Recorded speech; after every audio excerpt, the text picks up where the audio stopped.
talk further. Good afternoon, Senator Sampson. Good afternoon, Madam President, and thank you very much for the recognition.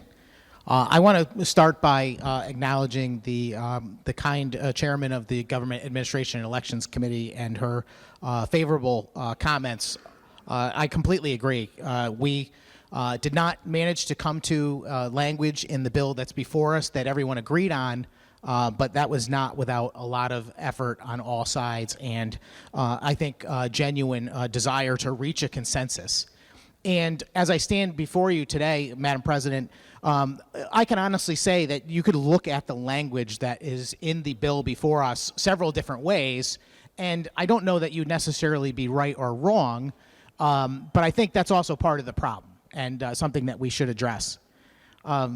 We're going to have a, I wouldn't say a lengthy debate, but a thought-out conversation that covers this in some detail, but I thought I might start with just a simple short version of what's going on here, which is that last week the House of Representatives voted to pass House Bill 5262, which expands the definition of illness or sickness. That's a separate conversation, the difference between those words, but as a reason to obtain an absentee ballot from what is in the current statute, which says my illness, so something that affects you directly, and not just things that affect the voter directly or indirectly, like the fear of an illness or caring for a family member, but to what I consider to be a completely intangible definition of just the word illness. And my concern is that this definition is so loose that what will happen is it will allow a legitimate claim that every person in the state of Connecticut would be eligible for an absentee ballot based on the intangible definition of illness. And that would open the door to the potential of a mass unsolicited mailing election like we had in 2020. And today that bill comes before us, and that's what we're debating. But before we get going really on the depth of this policy debate, I just want to say a couple of words. First thing is that by all accounts, and certainly anyone who's looking at it objectively, the 2020 election nationally was a bit of a tragedy. Numerous states are still reeling over that. There are states where there are daily newspaper articles, court battles, legislative battles, and just political, infighting and outfighting over differences in opinion about how those elections were carried out in those states. And that's not something new. The 2020 election certainly is somewhat decried by Trump supporters as an unfair election that is in dispute.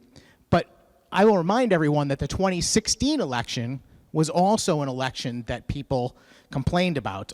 There was the claims of Russian collusion, for example. The tragedy of the whole thing in both of those elections, and my fear for the future, is that neither side is content or even certain of the outcomes in some of our elections across this country. But I bring that up because what I want to emphasize is that our conversation here today has virtually nothing to do with that issue. That is a real issue that we have to address, and it does play a role in some ways. In particular, the perception of people on the street watching this debate about an entirely separate and different issue having to do with our elections, and the overall sense of where we're headed as far as the political parties go on what election law should look like in the future. But I would emphasize that here in Connecticut, we have an entirely different set of problems than the things that people might bring up as far as Arizona or Georgia or Wisconsin and those states where there is still active controversy over what happened. And to me, the big important issue is what happened in Connecticut in 2020, which was the mass mailing of unsolicited ballot applications to every voter in the state of Connecticut by the Secretary of the State for a combination of reasons, and I will get to these in much more detail. But There is significant cost to that process. There are significant problems that no one can deny about the accuracy of our voter rolls across Connecticut. And there were voters that were disenfranchised as a result of that policy. And I will be documenting that over the course of this conversation. My concern is that I expect this bill today to be a piece in the puzzle that will enable that same exact unsolicited mass mailing to play out once again. And it's this type of policy issue and this type of concern over maintaining the veracity and integrity of our elections that is why I'm here today, and it's why I lobbied to remain as the Republican ranking member of the Government Administration and Elections Committee. It means a lot to me that we have good election policy in this state that everyone can agree with. And I will say that the saddest thing to me is that over the last several years, despite our efforts in the committee and the very thoughtful collaboration of my colleagues in both parties, we still end up coming to the House and Senate chambers and having party line vote after party line vote on election law. And I just don't think it should be that way. Election law is the basis for how we choose who's going to serve their constituents in this room and also the House. And I believe that we should, if we can't agree on a lot of, larger political issues, we should at least be able to agree on how we elect our representatives and how they serve in this chamber. That said, there is much confusion and disagreement and different interpretations of what this bill accomplishes. But I want to make sure that everyone understands that my commitment to this chamber and to my constituents is that I am here and speaking today for one reason and one reason alone, and that is I want to see our elections accomplished fairly and honestly and in a way that instills confidence and trust in every voter, regardless of their political party or who they're supporting. So with that, Madam President, I have a few questions about the language before us. And I'm just going to touch on the actual language in the bill very quickly so the folks listening know what we're actually doing. I see that the file copy of this bill that is before us is slightly different than the one that is that was passed out of the GAE committee. And the one change that I notice right off the bat is this change that has to do with during the hours of voting. And that is a positive change. And I want to thank the chairman of the GAE committee for making sure that change was adopted. It's something that I also suggested in the committee, that we actually had a more narrowly tailored bit of language about your eligibility for an absentee ballot based on your absence from town than the Constitution would allow for. And there was no reason for that, and I'm glad that we've corrected it. Other than that, I don't know that there is a lot of change between the committee bill and the file copy that's before us. But the heart of this debate, the heart of this conversation is really about the interpretation of a very few words. Our current law says that you are only eligible for an absentee ballot for certain specific reasons. And among them are, quote unquote, from the current statute, my illness. And that is being changed in this bill, and there are other changes also, and we can talk about them when we get there, to simply the word illness. And I believe that is a much more significant change than it would appear on the outside. And as I said, Madam President, I have a few questions for the proponent of the bill, if I could. Senator Flexer, prepare yourself. Please proceed, sir. Thank you, Madam President. So I guess the very first question I have is, does this proposed bill have anything to do with the COVID-19 pandemic? Through you, Madam President. Senator Flexer. Through you, Madam President. Madam President, the language in the bill before us does not reference the COVID-19 pandemic specifically, but I would say to you that it will impact voters who are concerned about the COVID-19 pandemic because the changes outlined here, which change the statutory language to mirror what is in the Constitution, would affect voters who may be concerned about the use of an absentee ballot due to the pandemic. But it does not specifically reference the pandemic, unlike the two pieces of legislation that have been debated in this body in 2020 and in 2021. Senator Sampson. Thank you, Madam President, and I thank the gentle lady for that answer. So the way I'm understanding that is that while COVID-19 is not specifically named in the bill proposal that is before us, it is contemplated in the sense that it is, in fact, a sickness, and someone's eligibility under this new law, if this passes and becomes one, would include someone who not only might have COVID-19, but might have a concern about getting COVID-19 by voting in person, or possibly infecting someone else, or even potentially, I was going to say bringing it home to someone else, but also maybe they have to care for someone. You can think of a lot of reasons why that voter might be impacted by COVID-19, other than just that they were individually sick. And I just want to make sure that we are on the same page as far as that. So through you, Madam President, I would like clarification if that is what the gentle lady also reads into the bill. Senator Flexer. Thank you, Madam President. Madam President, if the good senator could just clarify what he means when he says that. Senator Sampson. Thank you, Madam President. Yes, I didn't frame that question as articulately as I would have liked to. I'm trying to confirm that while COVID-19 is not specifically mentioned, it is contemplated under the term sickness. Through you, Madam President. Senator Flexer. Through you, Madam President. Madam President, based on my reading of this language, an elector could be unable to present themselves at a polling place due to sickness because of the pandemic. Yes, Madam President. Senator Sampson. Thank you, Madam President. The reason why I'm asking this question is because it is being widely reported in the news media across the state that this bill will, in effect, and I think it does much more than this, but will, in effect, continue what has been described as COVID voting, kind of in layman's terms, that folks that are in fear of COVID itself, or potentially contracting it or giving it to someone else, would be eligible.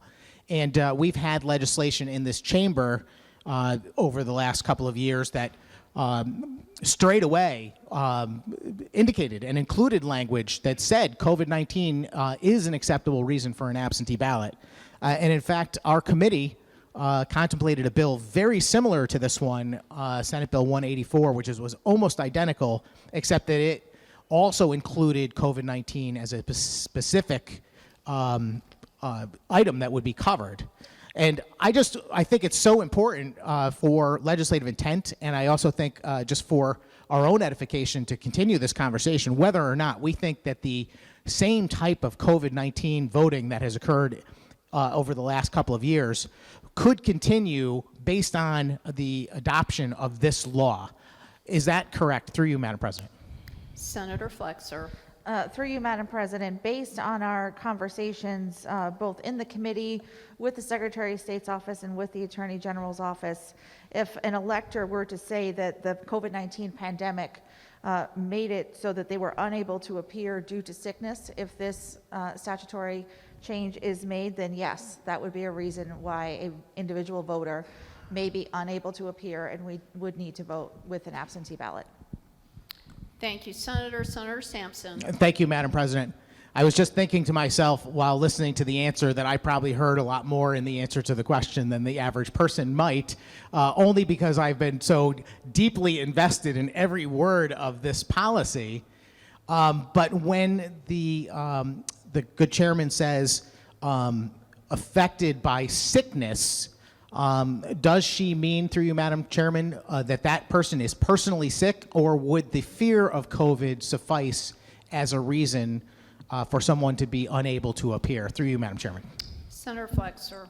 Through you, Madam President, the change in the statute to the word sickness, like the language in the Constitution, which uses the word sickness, would encompass both could encompass any concern about sickness. I want to emphasize that the onus here will be on the individual electors' inability to appear at the polling place. And if sickness is the reason they cannot appear at the polling place, they would be eligible for an absentee ballot.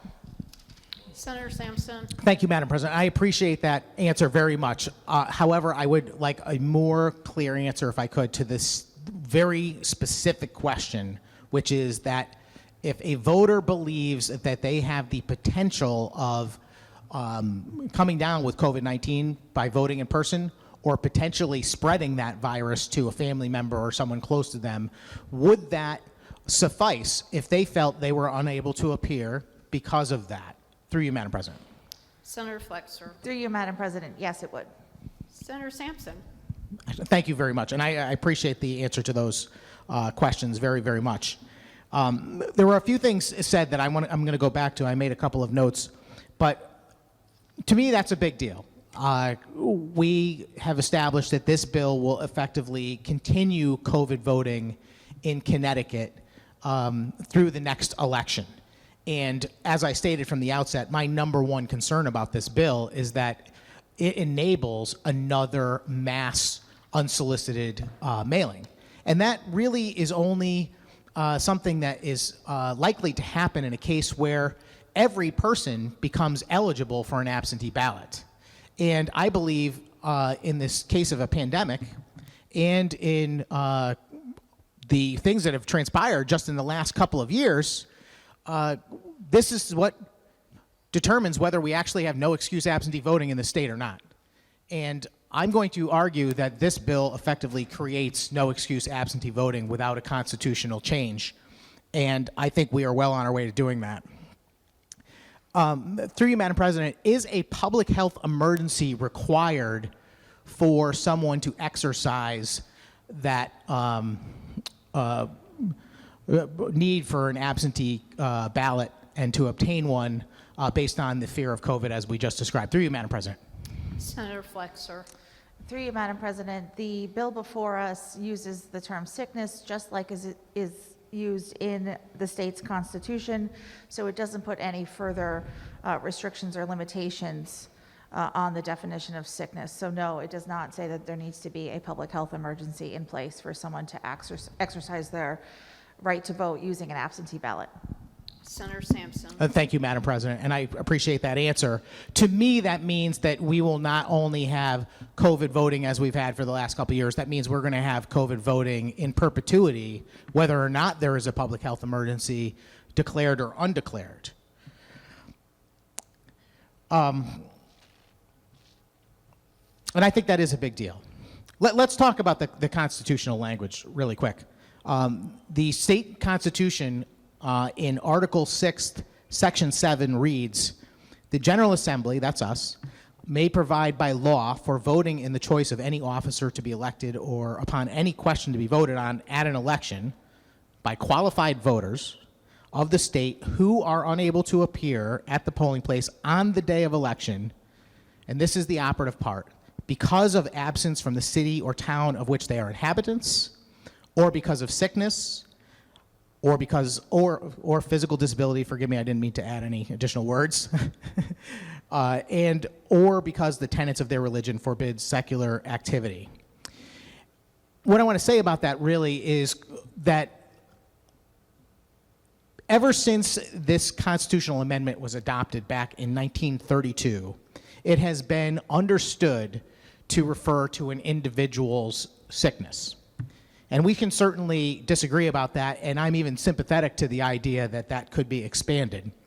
But it's worth noting that the statute was adopted in 1949, and when it was adopted, they included the words "my" before sickness and also before physical disability to make it clear that you are eligible only in the case of being physically ill yourself or because of your physical disability.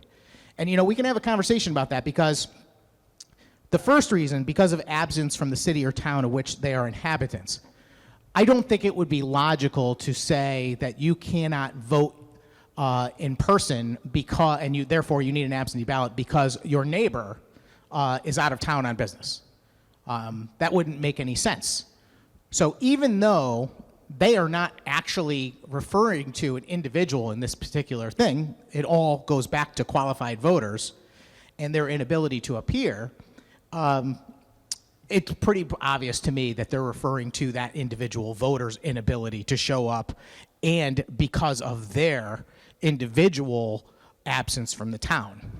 So when the sentence continues, I believe they were referring to every part of this sentence, referring to that individual person. And my proof of that is that that's how the statute was written, and that for the last 90 years, that's the way we have been doing it. And I don't believe this has ever been a question. In fact, I think it's quite clear that they have always been referring to the qualified voter as the individual in question about their inability and their individual reason, not other reasons outside of them. And by suggesting that now it doesn't have to be that individual's sickness or physical disability, the Supreme Court effectively upended this well-established view of the Constitution, and as I said, how we've been doing it for 90 years. And I think that is an incorrect and very convenient interpretation. But nonetheless, even if we accept it, I think that the Supreme Court, which plays a large role in this conversation today, and I should have mentioned it from the outset, that there was a legal challenge that occurred after the 2020 election as a result of the Secretary of the State engaging in that unsolicited mailing of absentee ballot applications. And what was charged was that this cannot stand because you are indicating to people that they are all eligible. The Secretary of State had reprinted the absentee ballot applications with a box that no longer said my illness, but rather added the term COVID-19 and a sentence that said that every voter is eligible by checking off the box. And there's a dispute over whether or not that met constitutional muster. It certainly did not match the statute that this bill aims to change, because the statute clearly says my illness and has for a long time. But what I want to say here is that I'm not completely closing out the notion of the Supreme Court's interpretation.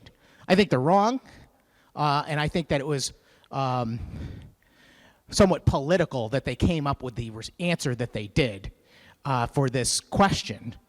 But even if you accept what they came up with, the one thing that you cannot walk away from is the notion that even if it is not someone being ineligible because of their personal illness, that person still has to be personally impacted by the illness, which means that they have to have the fear that they might get sick, or they have to be taking care of someone that is sick and that's why they can't be there.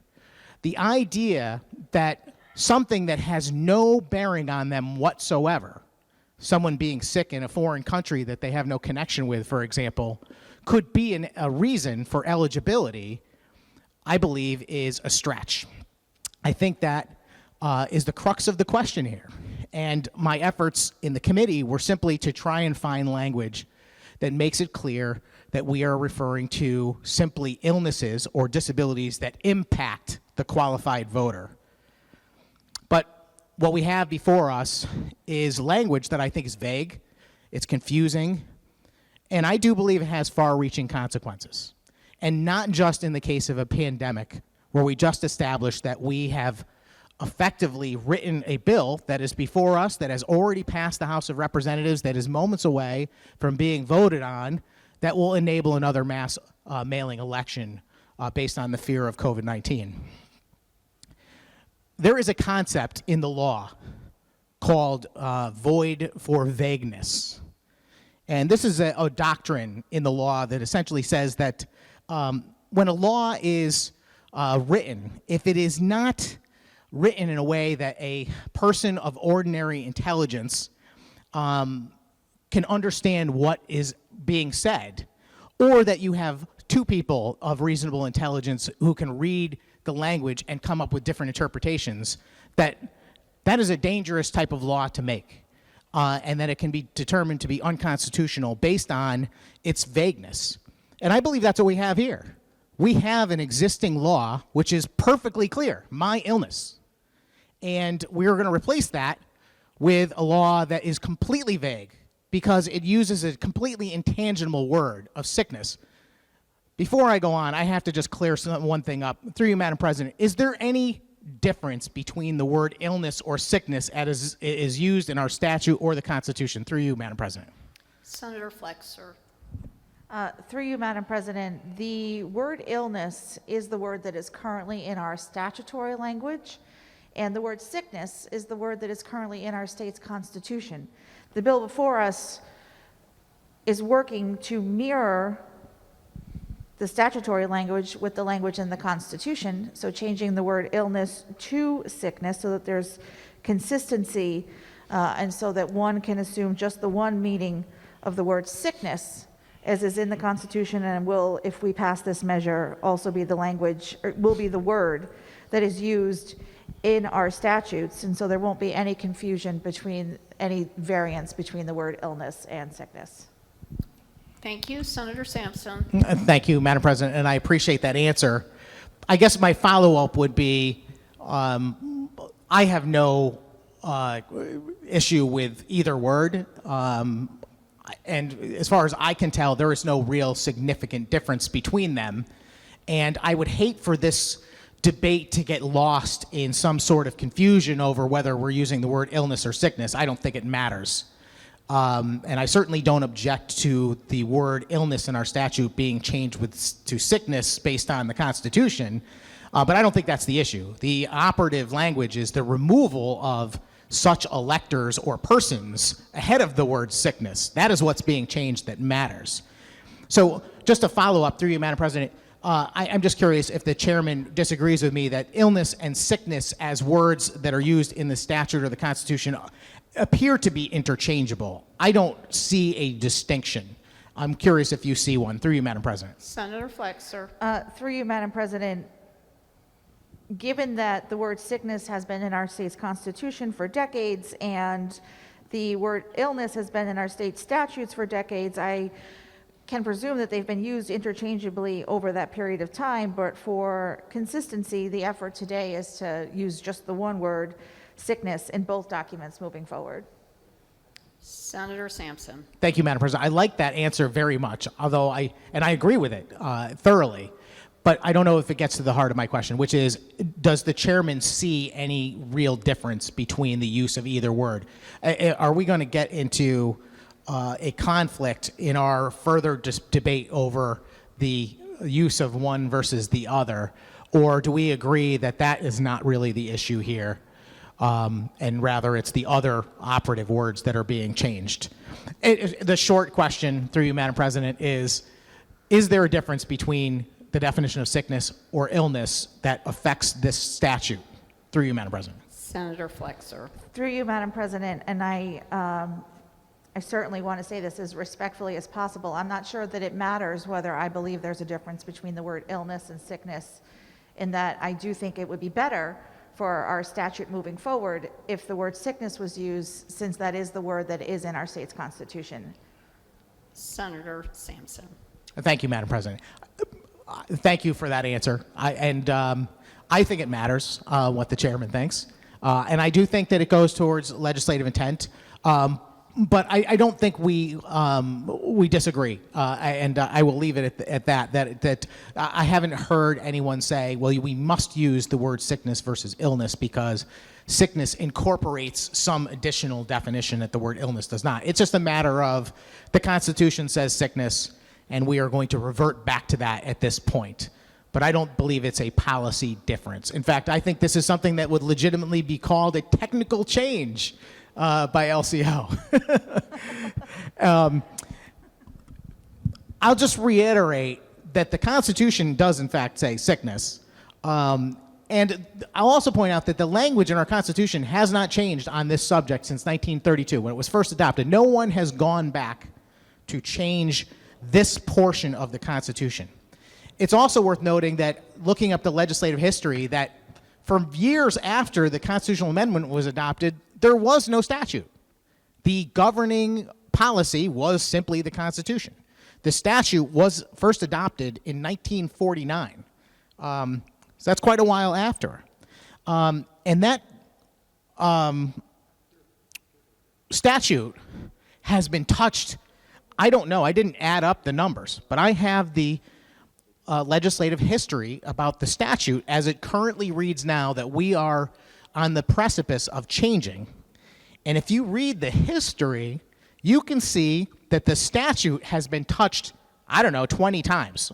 It might be 19 and it might be 21, I don't know, but a number of times. In fact, you can read the history from 1963, 1965, 66, 67, 68, 69, 70, 75, it skipped a few years, 76, it goes on. Almost every year, this statute is touched in some way. In fact, the last time it was touched was in Public Act, no, this is not the last time, but a recent time that it was touched was Public Act 05-235. So that happened in 2005.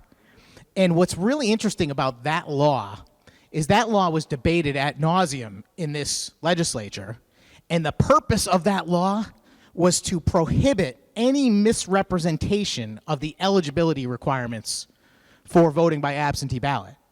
So you have to know that when that bill came before this legislature and through the GAE committee, I presume, they had to have a conversation about what these legitimate excuses were relative to the Constitution and actually chose to pass a law reaffirming the language that is currently in the statute, my illness, or the such elector or person's illness, rather, and passing a new law enhancing penalties for someone who might misrepresent those eligibility requirements. And the reason why that law came before this legislature, Madam President, is because of concerns about absentee ballot fraud and ballot harvesting that were in the news at the time. And I have a lot of that documentation here with me today, although I don't know that I'm going to take us that deep into the conversation. But I did want to note that the statute has been touched 20 plus times over the course of its history in 1949, and no one ever thought of saying, gee, the Constitution doesn't actually mean what the statute says. That is a new invention this year, and I believe for a very specific and I think a very dangerous purpose.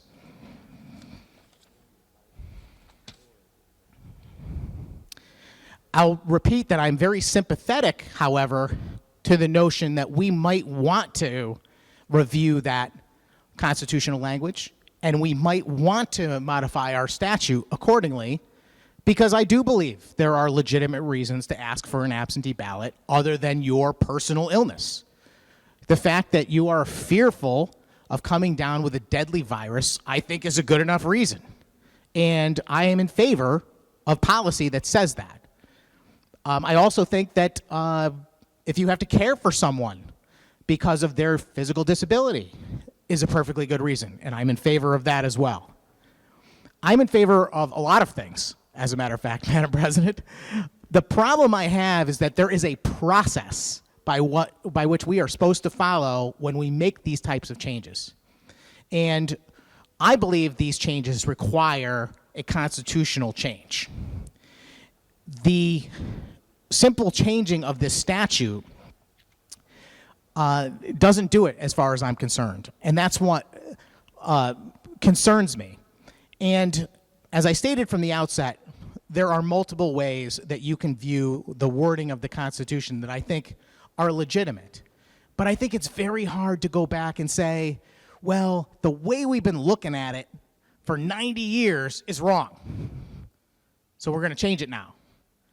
And we're going to do it because there was an election in 2020 where this unsolicited mailing of absentee ballot applications has already occurred. And maybe there are some folks that like the results of that methodology more than others.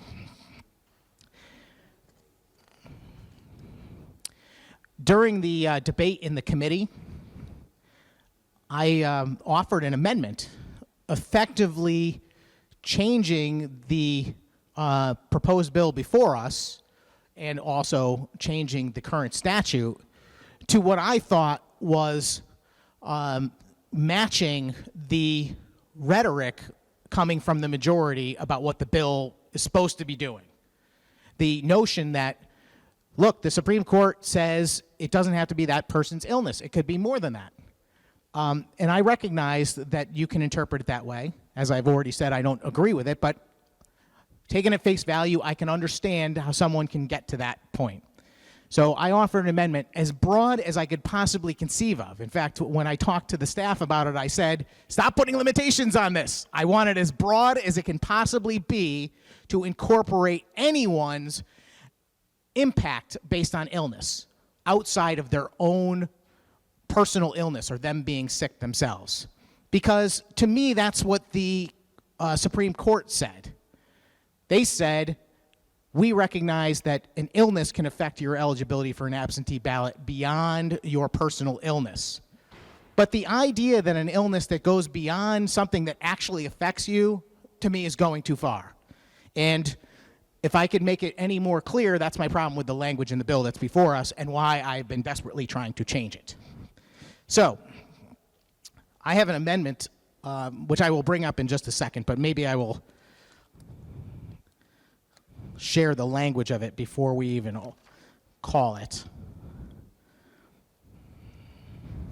Forgive me, Madam President, I'm going as fast as I can. So, the current statute says such electors or person's illness, and the bill before us wants to change that to simply sickness. And I'm suggesting that we do something that makes more sense, which is we don't change someone's personal illness into something that is completely intangible, just the word illness. I mean, what does that mean? And we go for something that makes sense with respect to the Supreme Court decision, which I have contemplated this language, which is such electors or person's sickness or concern for the health of such elector or person or any immediate family member, dependent or other person in the care of such elector or person as a result of appearing at such polling place.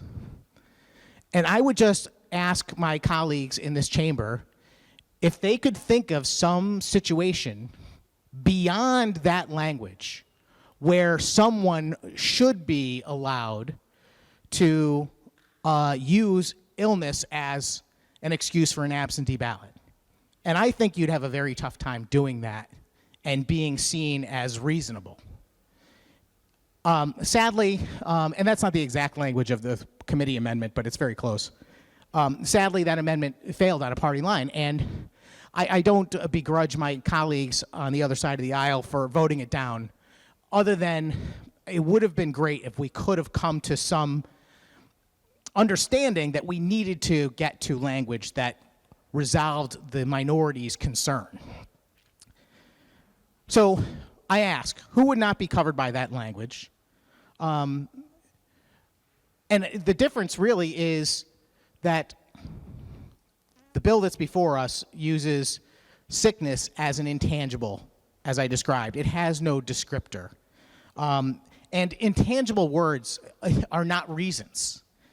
Because of grape juice, it doesn't mean anything. And even saying because of sickness doesn't mean anything unless you add something to it. Whose sickness?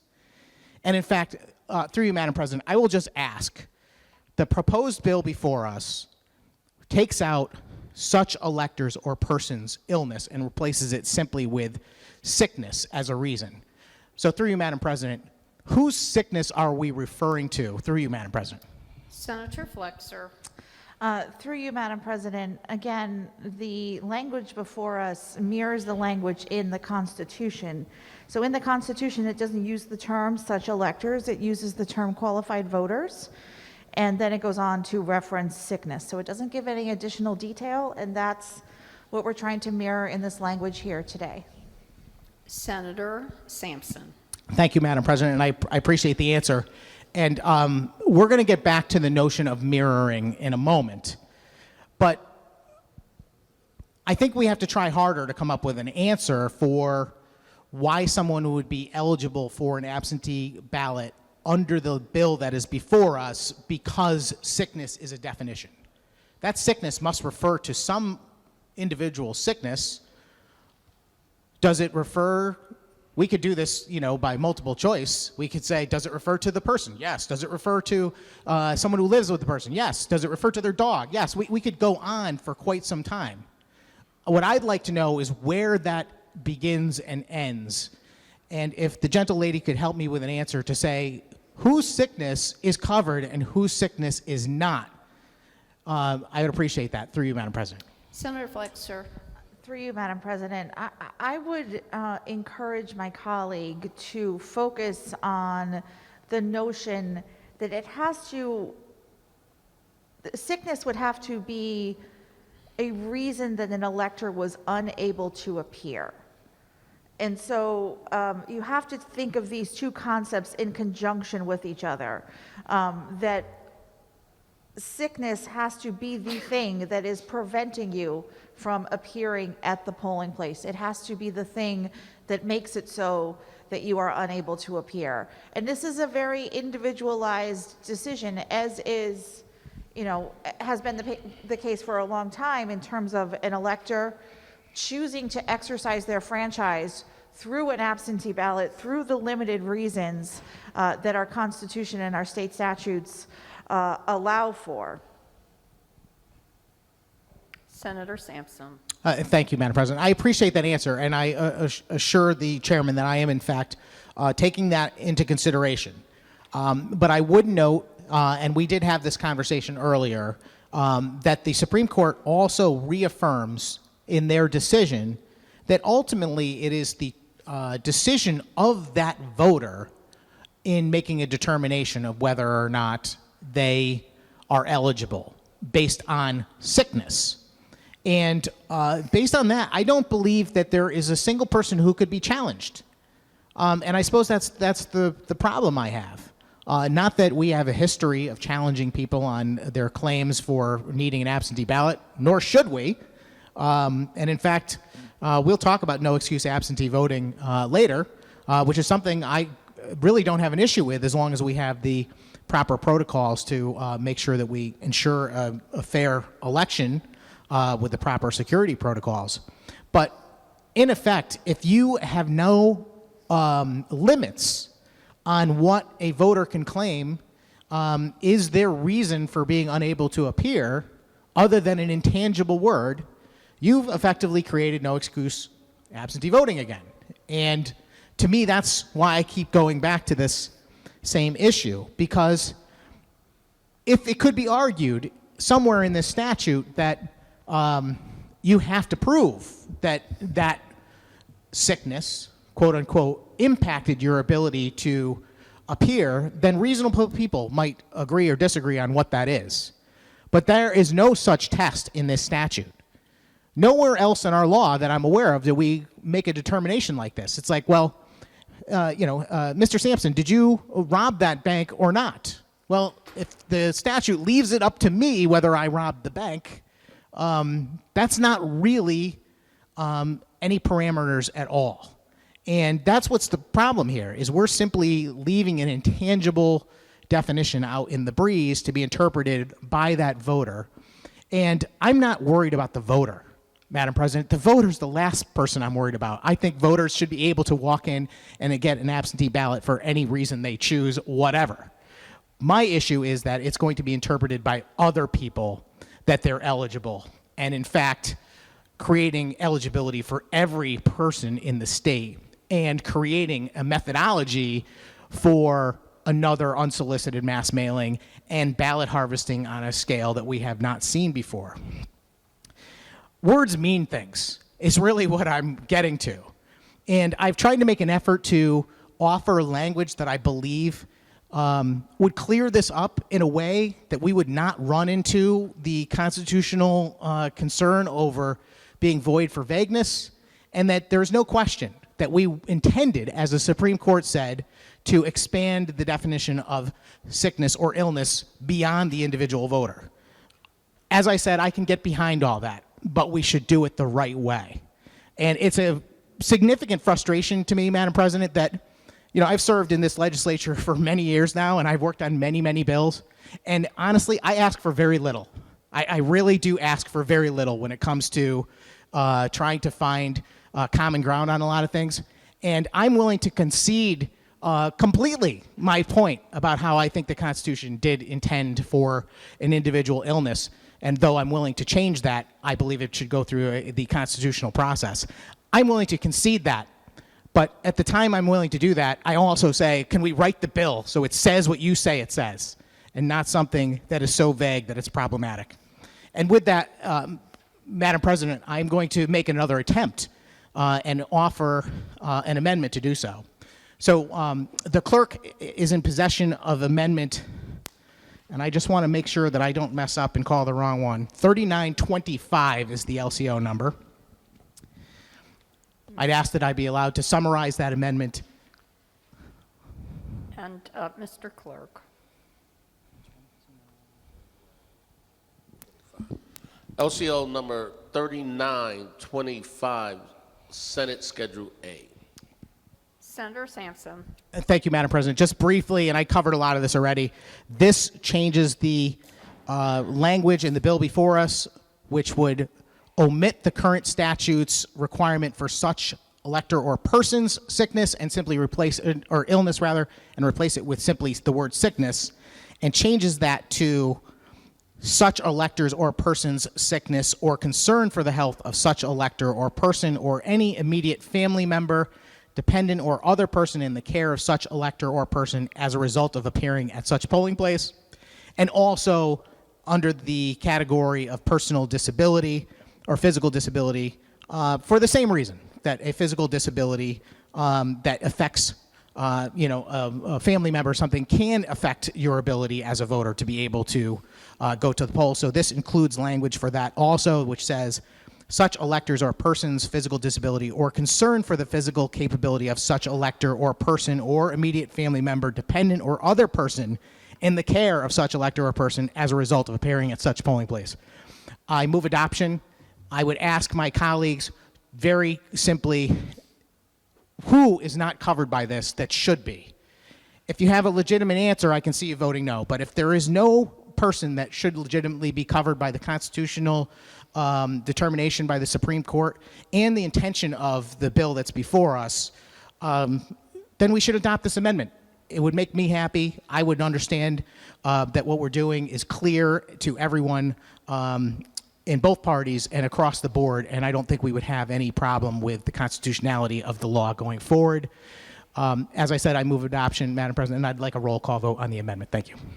Thank you. A roll call has been requested, and when this is voted upon, we will vote upon it by roll. And Senator Flexer, will you remark? Yes, thank you, Madam President. Madam President, I rise in opposition to the amendment, but I do want to say that the language that's before us in this amendment, I do believe was a part of a good faith effort by my colleague and others on the committee as part of a good faith effort to try to come to some better consensus on this legislation, and I do view this amendment that way. However, as I said, I would urge my colleagues to reject it.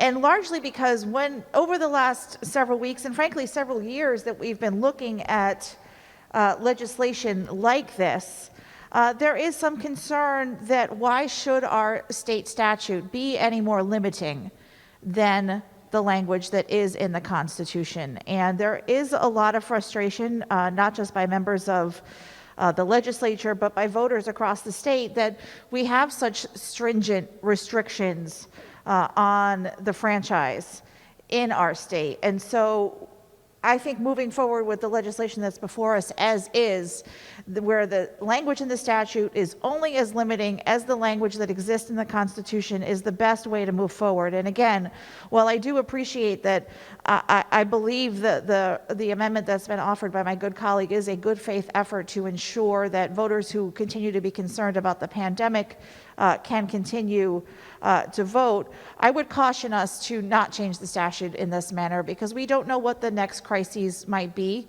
And we've seen over the course of the last 2 years as to how limiting statutory language can cause challenges.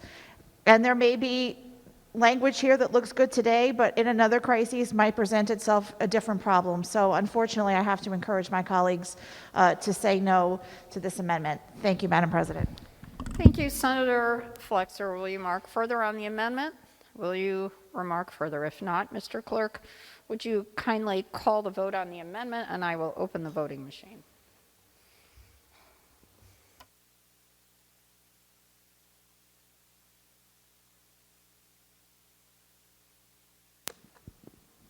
Immediate roll call vote has been ordered in the Senate.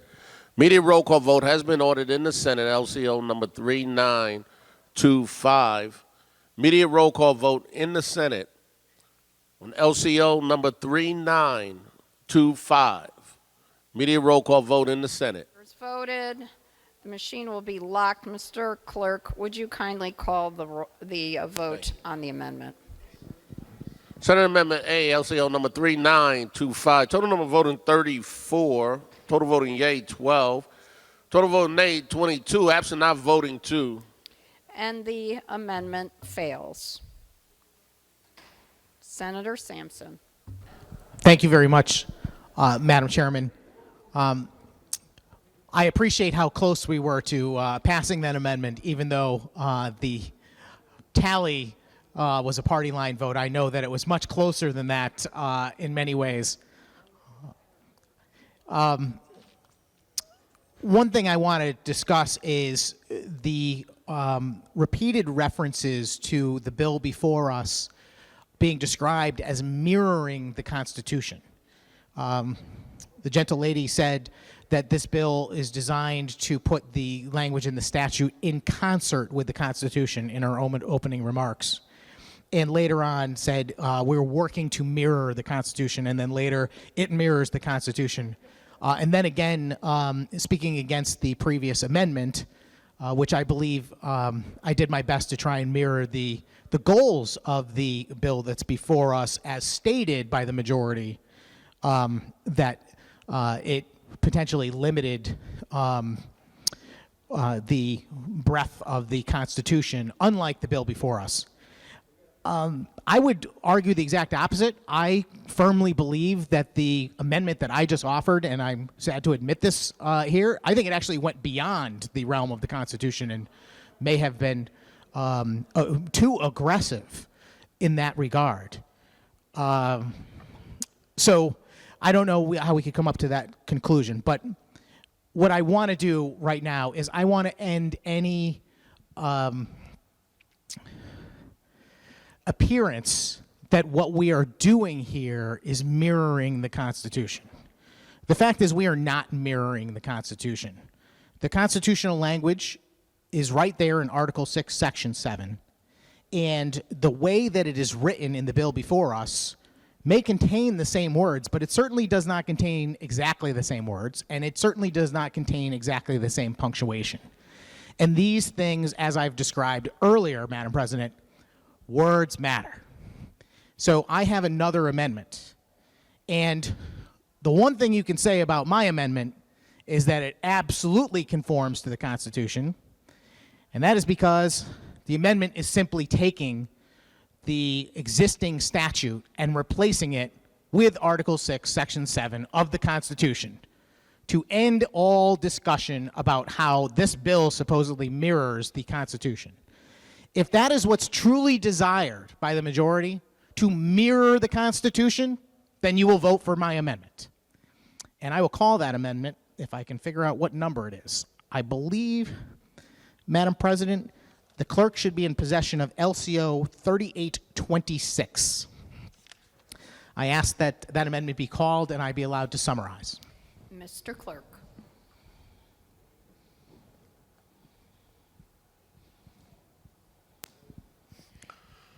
LCO number 3826, Senate Schedule B.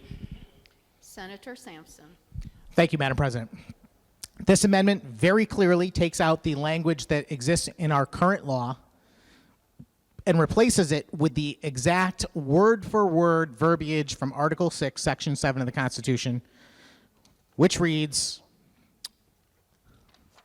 Well, the statute currently says such elector or person is unable to appear at such electors or person's polling place on the day of such primary, election, or referendum because of absence from the city or town of which such elector or person is an inhabitant, or because of sickness or physical disability, or because the tenets of such electors or persons' religion forbids secular activity. That is the exact words. The exact words of the Constitution. If anyone claims to be mirroring the intent of the Constitution, it's me, right now, with this amendment. And as I have suggested, there's no reason not to vote for this if you believe, A, that the Supreme Court's decision was correct in that the Constitution implies sickness beyond the individual's sickness, and that the language that is in the Constitution is satisfactory to get us there, and that we do not need to write a statute that goes beyond that language. I move adoption, Madam President, and I beg of my colleagues to look at this for what it is, which is the exact proper way to match, mirror, or work in concert with the Constitution. And I'd like a roll call. Thank you. Thank you. And when we have a vote on this amendment, it will be taken by roll. Senator Flexer, will you remark on the amendment before the chamber? Thank you, Madam President. Madam President, I beg indulgence to just get the amendment printed. Certainly, we will Stand stand at at ease. Thank ease you. while that is happening.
Senator Flexer. Thank you, Madam President. Madam President, I rise with a question for the proponent of the amendment. Senator Sampson, prepare yourself. Please proceed.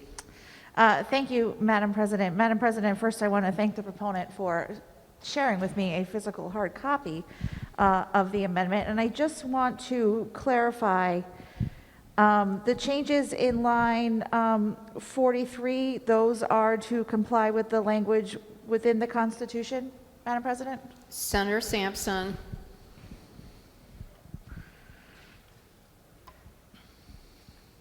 Thank you, Madam President. Yes, those are conforming to the Constitution as well, Madam President.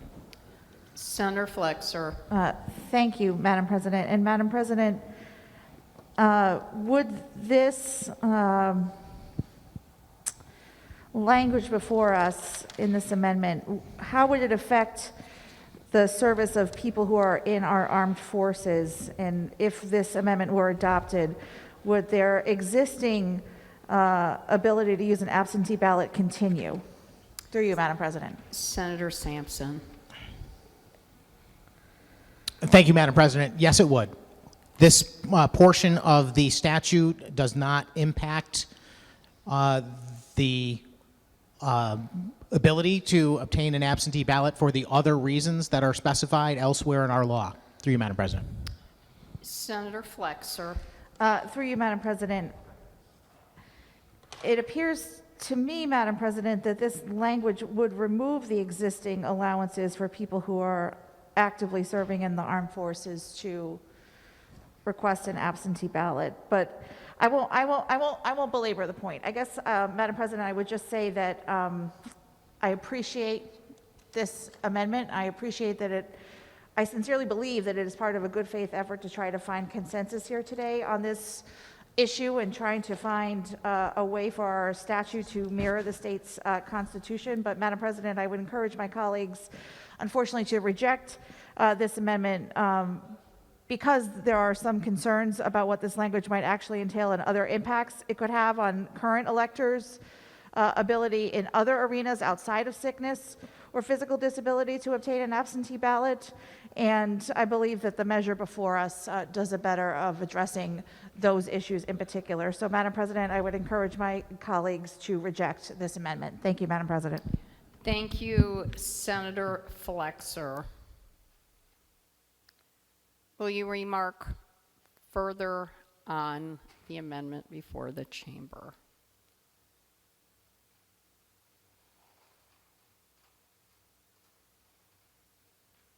Will you remark further on the amendment before the chamber? If not, a roll call vote has been requested. So, Mr. Clerk, if you would call it, I will open the vote. Immediate roll call vote has been ordered in the Senate.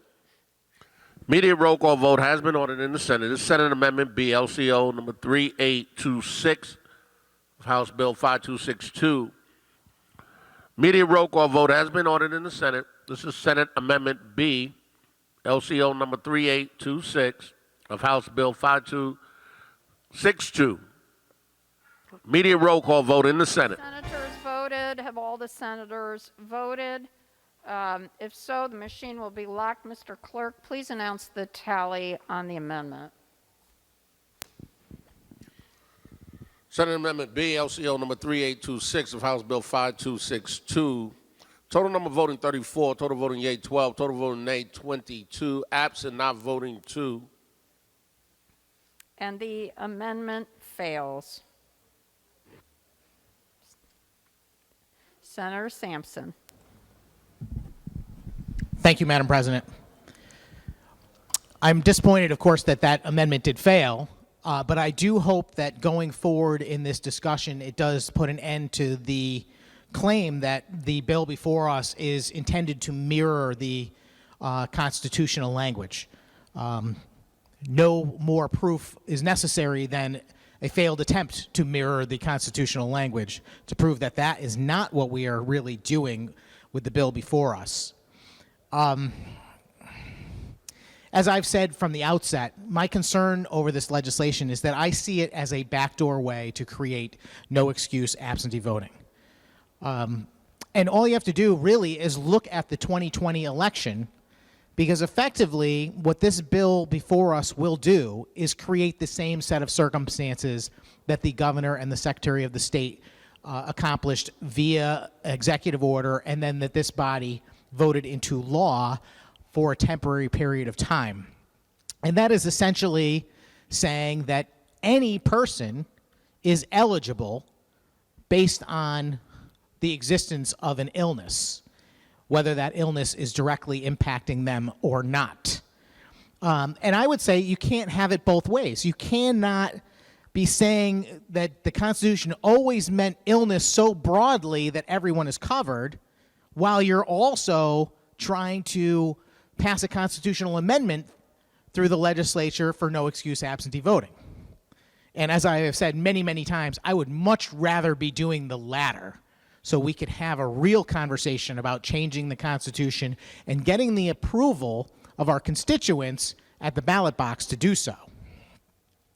And there is no doubt that the 2020 election was a no-excuse absentee voting election. There's no doubt about that. It was reported in the news media that way. It was characterized by numerous politicians. I wish that I took the time to find evidence of that. But it wouldn't surprise me of people in this room, people in the House, possibly the governor and other elected offices referring to this policy that happened in 2020 as no excuse absentee voting. And in fact, there are candidates running for the office of the Secretary of the State today that refer to the 2020 election as a no excuse absentee voting election and suggesting that we should continue that. And I ask, why even bother if that is what was intended by the language of the Constitution to begin with, which is what is being claimed here, that definition of sickness is so broad that it entails every person. You effectively are claiming that the Constitution was no excuse absentee voting to begin with, which makes no sense, obviously, because there wouldn't be a list of reasons if that was the case. So hopefully my colleagues will work forward in a way that gets us to a reasonable compromise on doing no excuse absentee voting through the constitutional process, and hopefully including some of the protections that I've been lobbying for in recent years. Essentially, I'm in favor of front door no excuse absentee voting rather than backdoor absentee voting. But the real issue here is not even that. The real issue here, and the reason why I'm taking the time to fight this bill so vigorously, is what I'm really concerned about is what this creates, which is a backdoor unsolicited mailing of ballot applications. I would be much more okay with this policy or a no excuse constitutional change if we were not engaged in this unsolicited mailing process. I think it would make a lot more sense if we just invested time and energy and convinced or showed people that they can obtain their own absentee ballot application extremely easily. It's a matter of going online or requesting one over the phone or stopping by the post office or what have you. And I'm in favor of enabling countless other ways for people to request their own absentee ballot application to make it as easy as possible. Text 123 to 321, I don't care. We can come up with a way to do it that makes it easy, but those absentee ballot applications are actually requested by people who need them. And they are not just willy-nilly mailed to everybody in such a haphazard way, which I'm going to get into in a little bit. I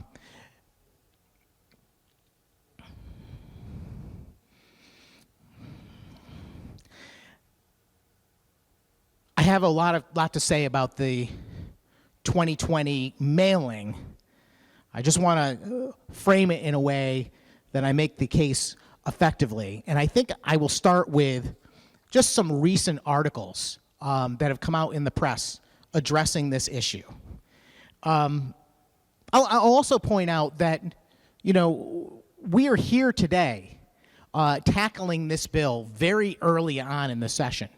In fact, this is the very first bill out of the Government Administration and Elections Committee that we're tackling. And I can't think of something else we have done that has any real significance outside of things that are certainly tied to a timeline, like executive nominations and judicial appointments. This clearly is a priority for the majority. And that doesn't make sense when you listen to the arguments about how this is just conforming to get the constitutional language right, and it really doesn't make much difference. Of course it makes a world of difference. In my opinion, this is the open door to eligibility for absentee ballots for every person in the state, and therefore the mechanism by which the next election will be run. Here's just a couple of articles. The Republican American newspaper had a op-ed just last week, I think in response to this bill passing through the House, and they referred to this titled "A Menace to Democracy." Such a policy could prove disastrous. While proponents frame ease of voting as the highest democratic principle, the importance of election integrity cannot be discounted. And they go on to say, when universal absentee voting was offered in 2020 per executive order, we saw in Connecticut how easily things can go awry. In Vernon, more than 100 voters initially received ballots for a voting district they did not live in. The Yankee Institute for Public Policy reported that Old Lyme's town clerk received 900 absentee ballots during the primary, 700 of which were either not signed or dated properly or were missing the outer envelope, which ensures a chain of custody from the voter to the town clerk and then to the registrar as a means of protecting against voter fraud. The registrar, Kathy Carter, told Yankee she was blown away, quote unquote, when state officials told her to count the faulty ballots. This whole article is worth quoting. I don't want to read in the chamber and violate our rules. I'm just trying to hit the highlights. But it's just an example of the fact that people are paying attention to what is happening here, and they do see this the same way I do, which is more than just some sort of technical requirement that we mirror the Constitution, which I've already shown we're not doing. There are huge problems with another election like 2020. First off, there's the cost. I alluded to this earlier. I had asked the Secretary of State in our committee how much it cost, and she said it was around $1.5 million. But on further investigation, I found right on the website for the Secretary of the State the actual graph that shows how much it cost. And the total number was $7,140,331. That's what it actually cost. I'm surprised that she was not aware of that, but that's taxpayer money, which I don't believe is necessary. There is no reason why we should be mailing ballot applications to every person on the voter rolls in the state for a combination of reasons. One, there are a great many people that are more than happy to vote in person. Second, it is incredibly easy to get a ballot application if you want one, and we should make that easier.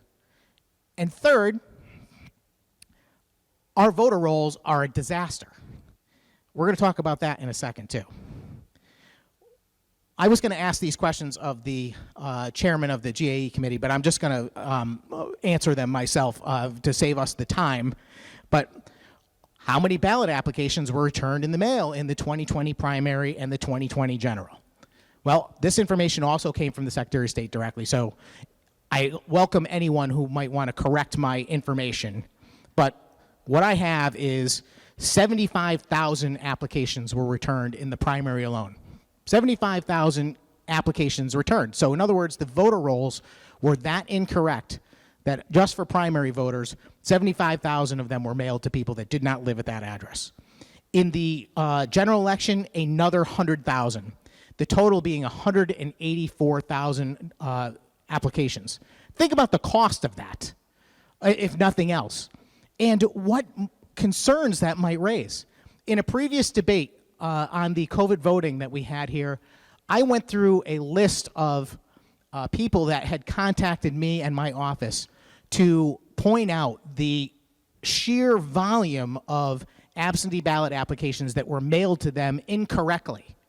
I had hundreds of them, and I think I went through about 50 examples on this floor discussing people that had received them, for people that had previously lived at the address, for relatives, their children who were away at college, people that had passed on, the dog. It's unbelievable that our voter rolls could be in such disarray, and that was not taken into consideration before suggesting that we should just mail everybody on that list. That doesn't even consider the people that didn't get one that should have. How many people didn't get theirs? I asked that question in the committee too, and there was no answer to that. How many people completed an absentee ballot application, received their ballot, and then mailed it in, but then it didn't get there? Showed up after Election Day, was not counted. Those people were disenfranchised. If the notion of all of these changes to make our election system better is the purpose behind this bill and other ones like it, then somebody's missing something, because having people have their votes not counted is not better. In the committee last year, I brought up an instance where someone had sent me a photograph of one of the ballot drop boxes that was installed around the state for the COVID 2020 election. And that ballot box was overflowing. There were ballots hanging out of the door of the ballot box. And I was concerned about this. So I mentioned it during the committee. And the State Election Enforcement Commission investigated this. And they were so happy to tell me, Senator Sampson, you're all wet. You're just causing problems, Senator Sampson, because you're bringing up this situation where that's not what happened. Those ballots were put in there the day after the election. Well, I asked myself, is that any better? Those people thought they were voting.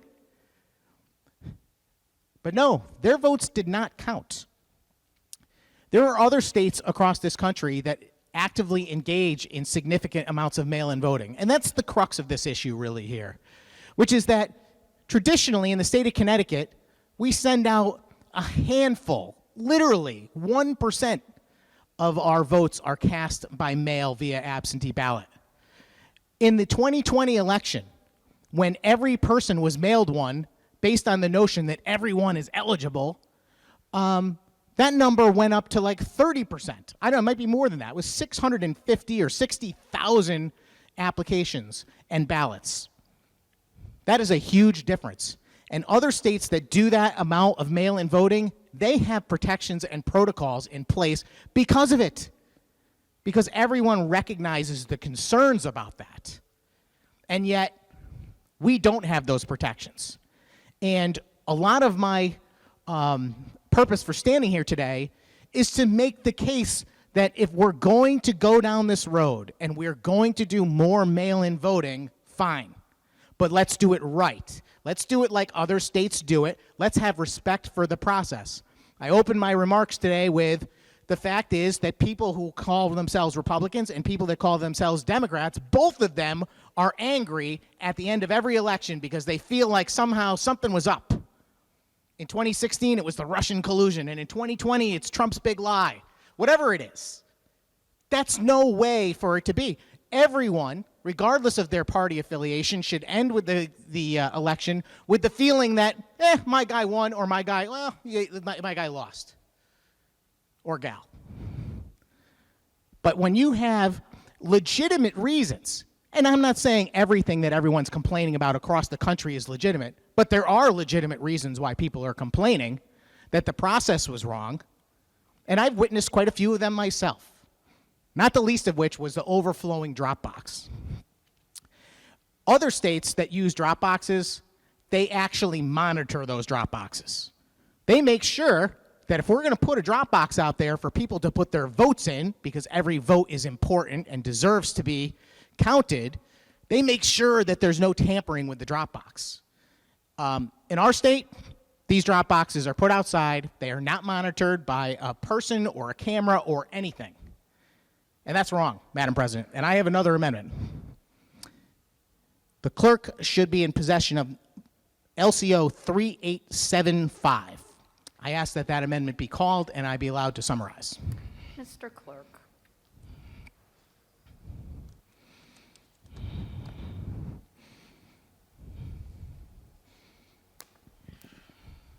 LCO number 3875, Senate Schedule C. Senator Sampson. Thank you, Madam President. This is a very simple amendment. It simply says that if we are going to use this drop box procedure, and we encourage voters to complete their absentee ballot and drop it in the drop box, which I'll point out, I don't know what the purpose ever was for these things other than spending money, since mailboxes fulfill the same exact role in our election situation. But these drop boxes should be monitored. And this language before us says, which drop box shall be designated by the municipal clerk for such purpose and located inside a municipal building in an area thereof that is monitored by a surveillance camera. So that way we will know if anything happens with one of these drop boxes. This is a simple precaution, and I believe it is a cost-saving one, and certainly in the event that if anything does happen untoward towards a drop box, I think we'll be very glad that we adopted this policy today. I move adoption, Madam President, and I'd ask for a roll call vote on this one as well. Thank you. Thank you, Senator Sampson, and we will have a roll call vote. Will you remark further on the amendment? Senator Flexer. Yes, thank you, Madam President. Madam President, I rise in opposition to the amendment, and I have a number of thoughts to share in response to the proponent of the amendment and the introduction of this amendment. First of all, I want to make it clear that neither anything in the underlying bill that we're debating here today or any actions the legislature has taken in 2020 or 2021 concerning absentee ballots had anything to do with mailing applications for absentee ballots. And I am very grateful that the good senator and I share a desire for as many people to have access to properly applying for absentee ballots as possible. But there has never been an action taken by the legislature to mail applications, and that is not something that the underlying bill contemplates here today. I would say that this legislature has acted thanks to the great leadership of our committee's vice chair, Senator Haskell, to ensure a new way for voters to get applications for absentee ballots, which is to apply for those applications online, or those ballots online, which is a huge step forward for many voters in our state who will find it much easier to apply online for an absentee ballot. And I'm sure we can all agree that that will be a good reform moving forward. Madam President, the drop boxes that are contemplated here, I just want to emphasize from my own experience and from so many voters' experience over the last 2 years that the drop boxes, I believe, have been a great advancement. The good senator, in proposing this amendment, referenced why can't people just send their applications or their ballots in the mail. And as we know, in 2020 and continuing to today, there are many concerns about the speed of mail delivery, the timeliness of mail delivery, and the confidence of mail delivery. I know that just this week I've gotten a few things back in the mail that I sent in December. Christmas cards just returned back that just came back to me this week. And so, or I should say last week. And so, Madam President, the drop boxes have been a way for voters who choose to exercise their franchise because they're concerned about sickness to be able to put their ballots in the drop boxes and have confidence that their vote has actually been received and will be counted. Madam President, I do have a question for the proponent of the amendment, a few questions. Madam President, if the proponent could share with the chamber whether or not these surveillance cameras that are contemplated here that would be monitoring the drop boxes, whether those cameras already exist, through you, Madam President. Senator Sampson. Thank you, Madam President. I appreciate the question, and I think the answer is that in some cases they will, in other cases they will not. But I would suggest that it is a relatively small cost since we're talking about municipal buildings, which more than likely have some element of surveillance and cameras built into them already. And I will just want to make one other comment, which is that I share the gentle lady's concern in the confidence of mail delivery, which is another reason why I have grave concerns over large-scale mailing of ballot applications in any way. Through you, Madam President. Senator Flexer. Thank you, Madam President. Through you, Madam President, so there may be a cost to some communities that do not have a surveillance camera near their drop boxes, but we don't necessarily know how many communities or which communities those might be. Senator Sampson. Thank you, Madam President. With respect, I have no illusion that this amendment was going to actually pass or be adopted. And if I had, I would have been more than happy to come up with a very thorough analysis.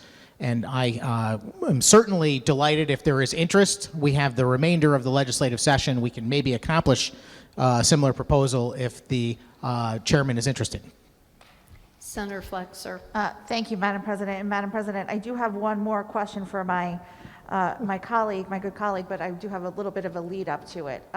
If you had asked me 3 years ago if I'd ever vote by absentee ballot, certainly hopeful that none of the existing provisions with regard to sickness and some of the other things that allow an elector to vote by absentee ballot, I would have said no, of course not.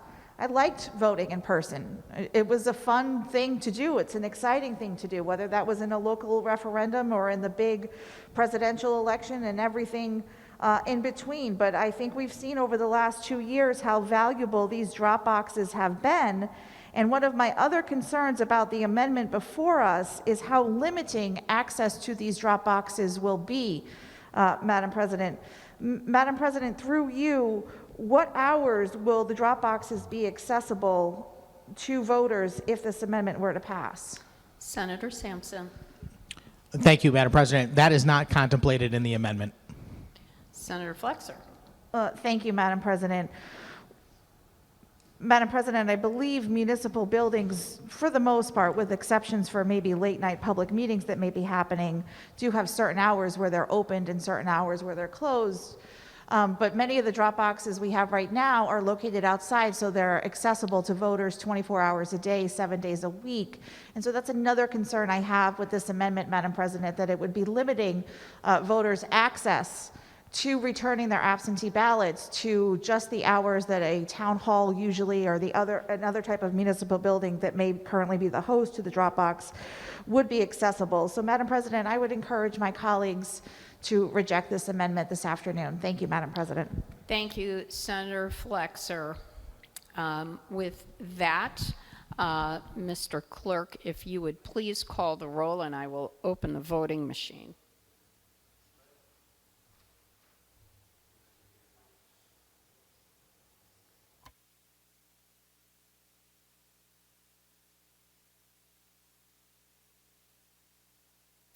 Immediate roll call vote has been ordered in the Senate. Immediate roll call vote has been ordered in the Senate. This is Senate Amendment C, LCO number 3875, House Bill 5262. Immediate roll call vote has been ordered in the Senate. This is Senate Amendment C, LCO number 3875. Have all the senators voted? Have all the senators voted? The machine will be what? Yeah, I think all the senators who are present. Oh, Senator Duff. Thank you, Madam President. Senate stand at ease for a moment. Senate will stand at ease. Senator Kushner. Madam President, Senator Kushner. I would like to change my vote to a no vote. And I do believe that we can reflect that in the Senate Journal. Thank you, Madam President. All the senators have now voted correctly, so we will again close the vote. And Mr. Clerk, would you announce the revised tally, please?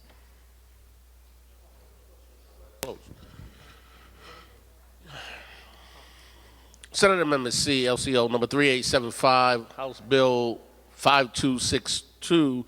Total number voting 34, total voting yea 12, total voting nay 22, absent not voting 2. And the amendment fails. Senator Sampson. Thank you, Madam Chairman.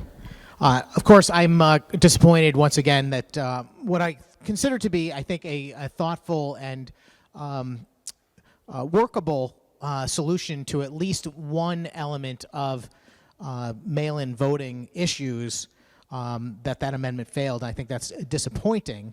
And I do certainly appreciate the comments from my colleagues, and particularly the chairman of the GAE committee. I share her concern over confidence in mail-in voting. And I understand that may be a reason to employ drop boxes versus trusting the U.S. Postal Service. But we're not doing that in our current law. In our current law, we use both methods. And I've already pointed out a couple of instances where the U.S. mail did fail in that 2020 election to make sure that every voter's vote was counted, because many of them were not received in time. And in fact, I'm going to point out that I have a report from Dominic Rapini, who is a candidate for Secretary of the State, who shared with me some data that he found in his organization, Fight Voter Fraud.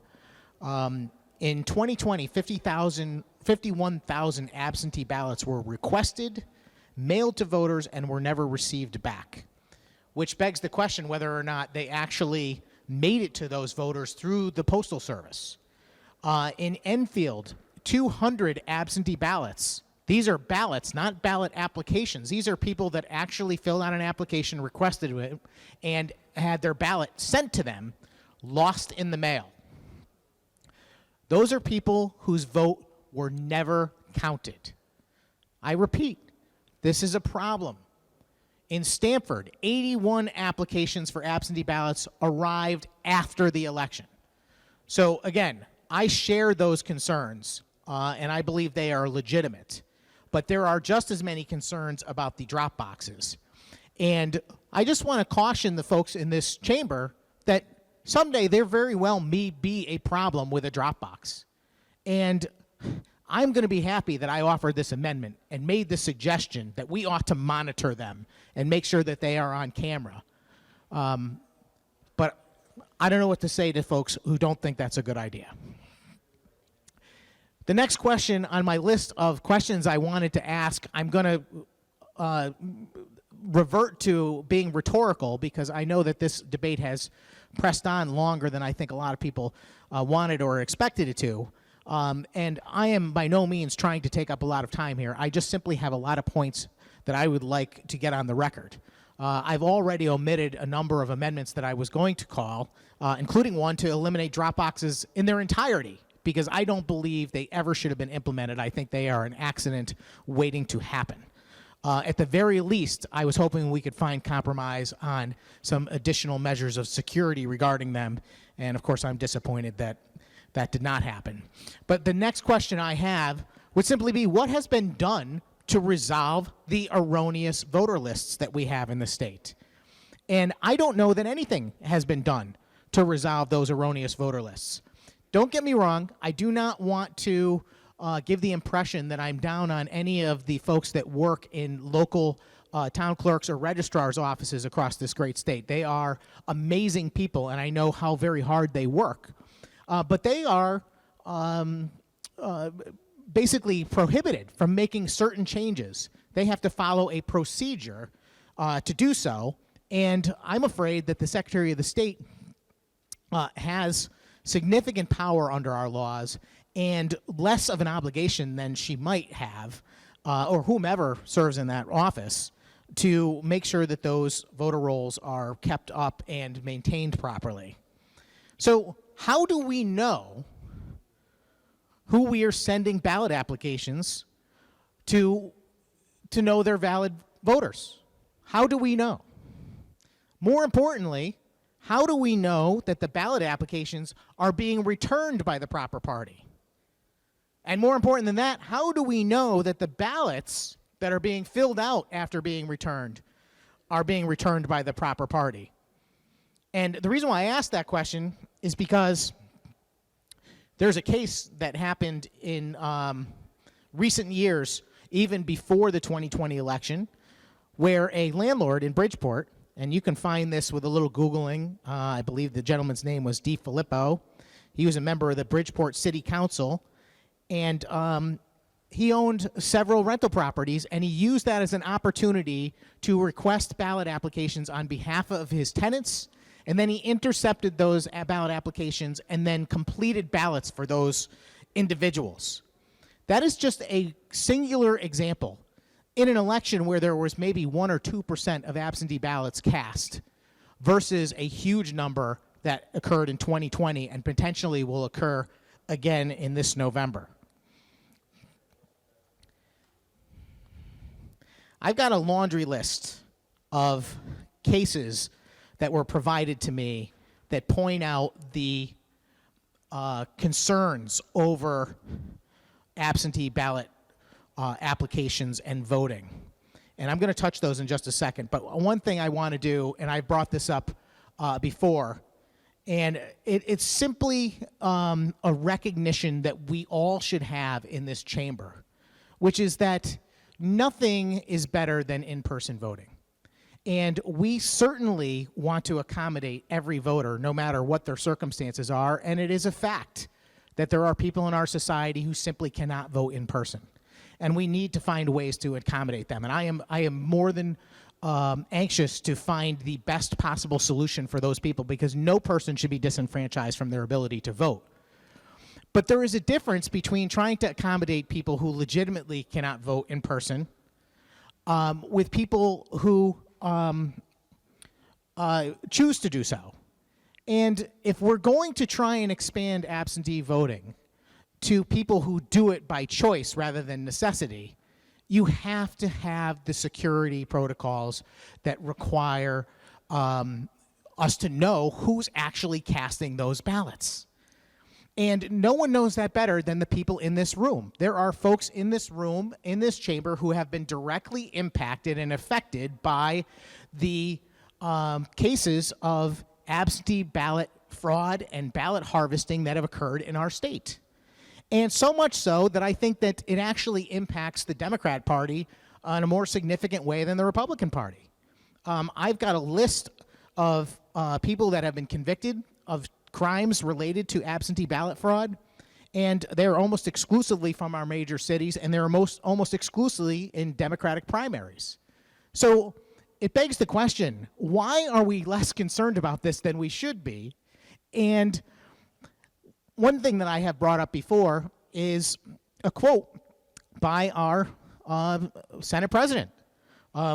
During the conversation that we had on May 8th, 2019, in this very chamber, just a couple short years ago, when we were discussing the advantages of early voting, Senator Ludi said,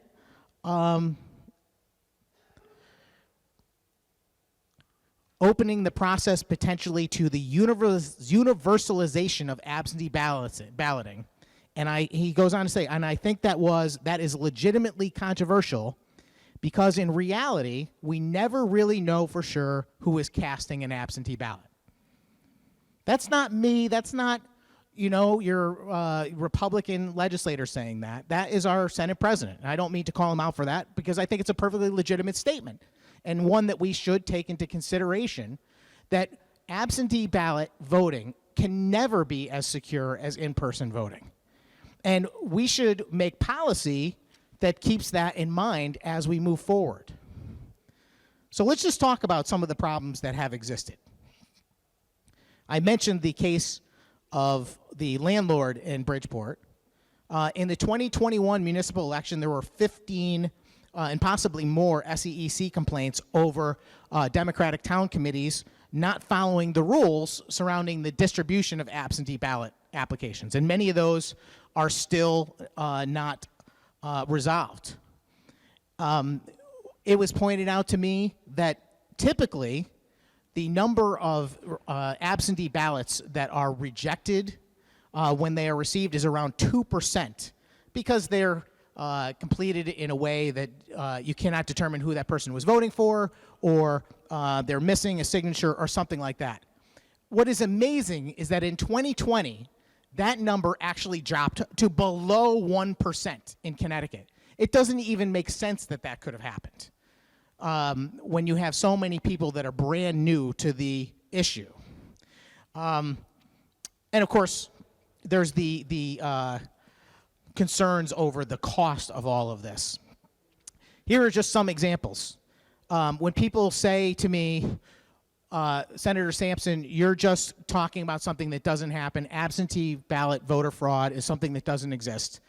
And I hate to have to go through this, but I am tired of people telling me over and over that it doesn't exist. So here I am on the floor of the Senate, and I encourage anyone who disagrees or can point out that I'm misunderstanding something that happened here. Here's a few cases, and this is by no means every case that has ever occurred.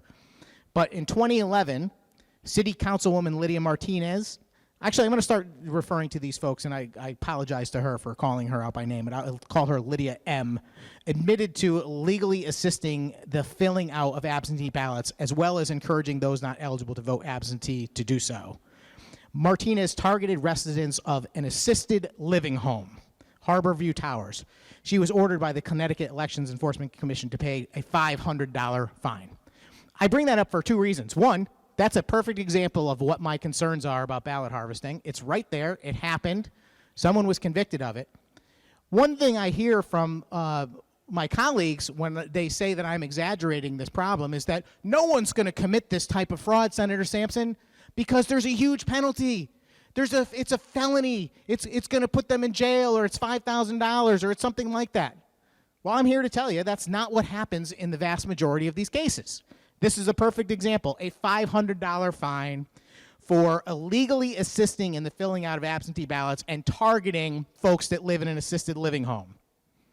Here's another one, 2013. A state representative was knowingly present while 4 voters fraudulently filled out absentee ballots at City Hall during the 2006 election. She was fined a significant amount, $4,500. But again, I don't believe that is the typical amount, and you'll see that as we go through these. Here we are. Carlos L. and his wife Luz L. registered to vote and voted on 3 separate occasions, 2004, 2006, and 2007 in Hartford, where they own a furniture store, while actually living in Farmington. In 2009, Lillian C.S. agreed to a consent order after the SEC found her guilty of illegally signing and submitting 2 absentee ballot request forms on behalf of her sons who were living in Europe. She was given a $200 fine. Again, not jail time, not a $5,000 fine, not something significant, $200 for filling out and getting caught, of course, and going to court and being sentenced for filling out ballots for her relatives. This is my concern about this unsolicited mailing issue. It's that there are people, even good people, who will be tempted to fill out the ballot applications and ultimately the ballots for their elderly relatives, for their children who might not vote otherwise, or their children that are away in another state. And these things should not be allowed to happen. We should have a certain amount of security in place to make sure that every vote, that all of us vote properly and lawfully is counted and not canceled out by someone else that's up to no good. Eva C. in 2003 admitted to failing to co-sign the absentee ballots of those she assisted. 2005, Prenzina H. of Hartford voted using another voter's absentee ballot in the 2004 Democratic primary. Ordered to pay a civil penalty by the Connecticut Elections Enforcement folks. It says, ironically, she was later hired by the Hartford Democrat registrar to work in the 2009 municipal election. 2002, Hector R. admitted to failing to acknowledge assisting someone with filling out their absentee ballot. Fined $350. Former State Representative Barnaby H. charged with absentee ballot fraud after he was caught inducing elderly residents to cast absentee ballots for him. That was 2003. Warren B., a city councilman in Bridgeport, pleaded guilty to being present while people cast their absentee ballots and subsequently taking those ballots while running for re-election in the town's Democratic primary. 2001, Sybil A., while serving as a Democrat on the Bridgeport Town Committee, engaged in a rage of absentee ballot-related fraud. She completed ballot applications in the name of residents, forged signatures, and on at least one occasion got a voter to forge a ballot registration form for a family member who no longer lived in the community. Paulette P., while working for a candidate for Bridgeport's 2000 Democratic Town Committee primary election, illegally persuaded voters to list false reasons for requesting absentee ballots, assisting them in applying for absentee ballots, and took possession of the absentee ballots after watching voters fill them out. 2001, Ronald C., as part of a Get Out the Vote campaign, admitted to distributing absentee ballots, being present while people filled them out, and then collecting them. Liz D., former 4th District Town Committee member in Hartford, pleaded guilty to conspiracy to commit election fraud and to witness tampering after she registered ineligible voters to receive absentee ballots and intimidated a witness to lie about her reason for requesting an absentee ballot in a court hearing regarding the 96 Democrat Town Committee election. Virgin F., former Town Committee member from Hartford, pleaded guilty to absentee ballot fraud and forgery in a plot with several other individuals to elect Democrat candidates for a town committee in the 96 election. Figueroa registered ineligible voters to receive absentee ballots and helped them to mark their ballots. Jacqueline R. I have pages of these, Madam President, pages. Campaign worker for James H., a candidate for city council. Paid up, this one, I wrote wow next to this one. Jacqueline R. was a campaign worker for James H., a candidate for city council. In the 1993 primary, she was paid $150 to dress up in a nurse's uniform with a certified nurse name tag and solicit emergency ballots from patients. She instructed at least one voter to cast her ballot for her candidate. The primary was ultimately decided by only 9 votes. Anyway, like I said, I have pages of those. So I just wanted to point that out when folks write me or comment on social media or call radio programs and suggest that people who are concerned about the integrity of elections are trying to extrapolate a grand lie. That's not true. The fact is that there are real problems, and it is our responsibility to address those. We were trusted by the voters in our districts to come here and fix these problems, not to perpetuate them. Madam President, I have another amendment. It is LCO 3827. I ask that it be called and I be allowed to summarize. Mr. Clerk? LCO number 3827, Senate Amendment D. Thank you. Senator Sampson. Thank you, Madam President. This is a very straightforward amendment.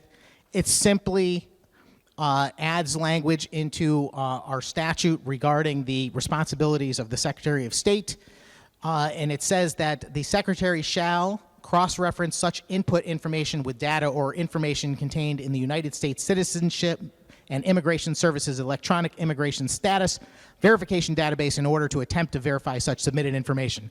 I will point out that this is simply a process that is used in many, many states throughout the country in an effort to make sure that the voter rolls are secure. It is not intended to dispute people's immigration status necessarily, but it will find folks that are not eligible voters. And I urge adoption, and I'd like a roll call vote. Thank you, Madam President. Thank you very much, Senator Sampson. Senator Flexer. Thank you, Madam President. Madam President, I would encourage our colleagues to oppose the amendment before us.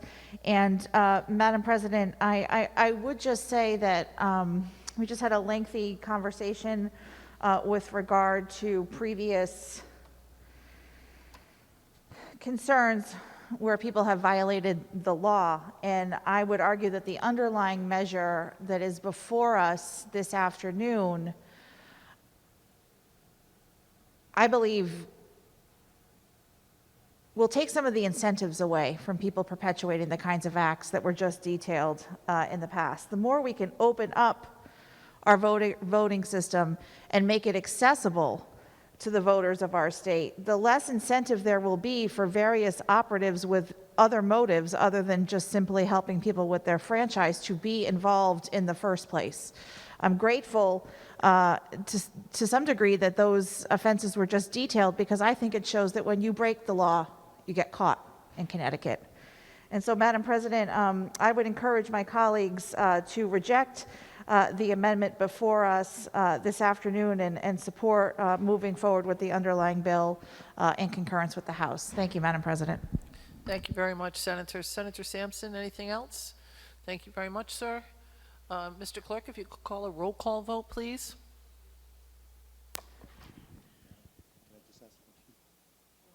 Excuse me.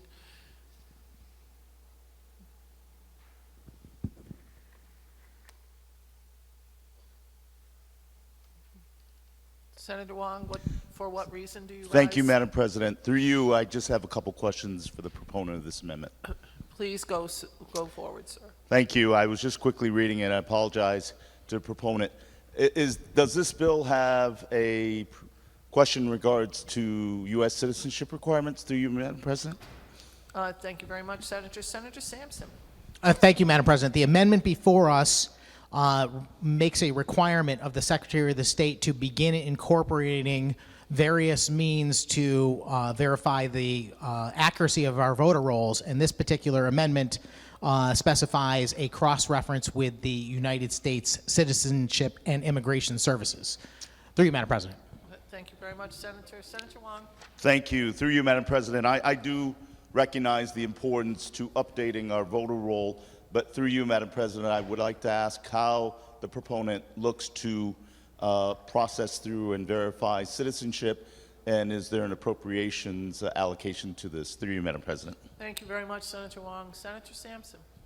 Thank you, Madam President.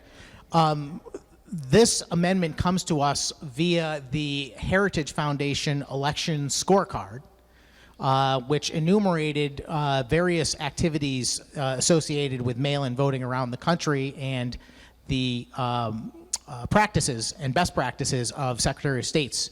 And this is an item where the state of Connecticut was downgraded because we do not have the appropriate procedures for verification.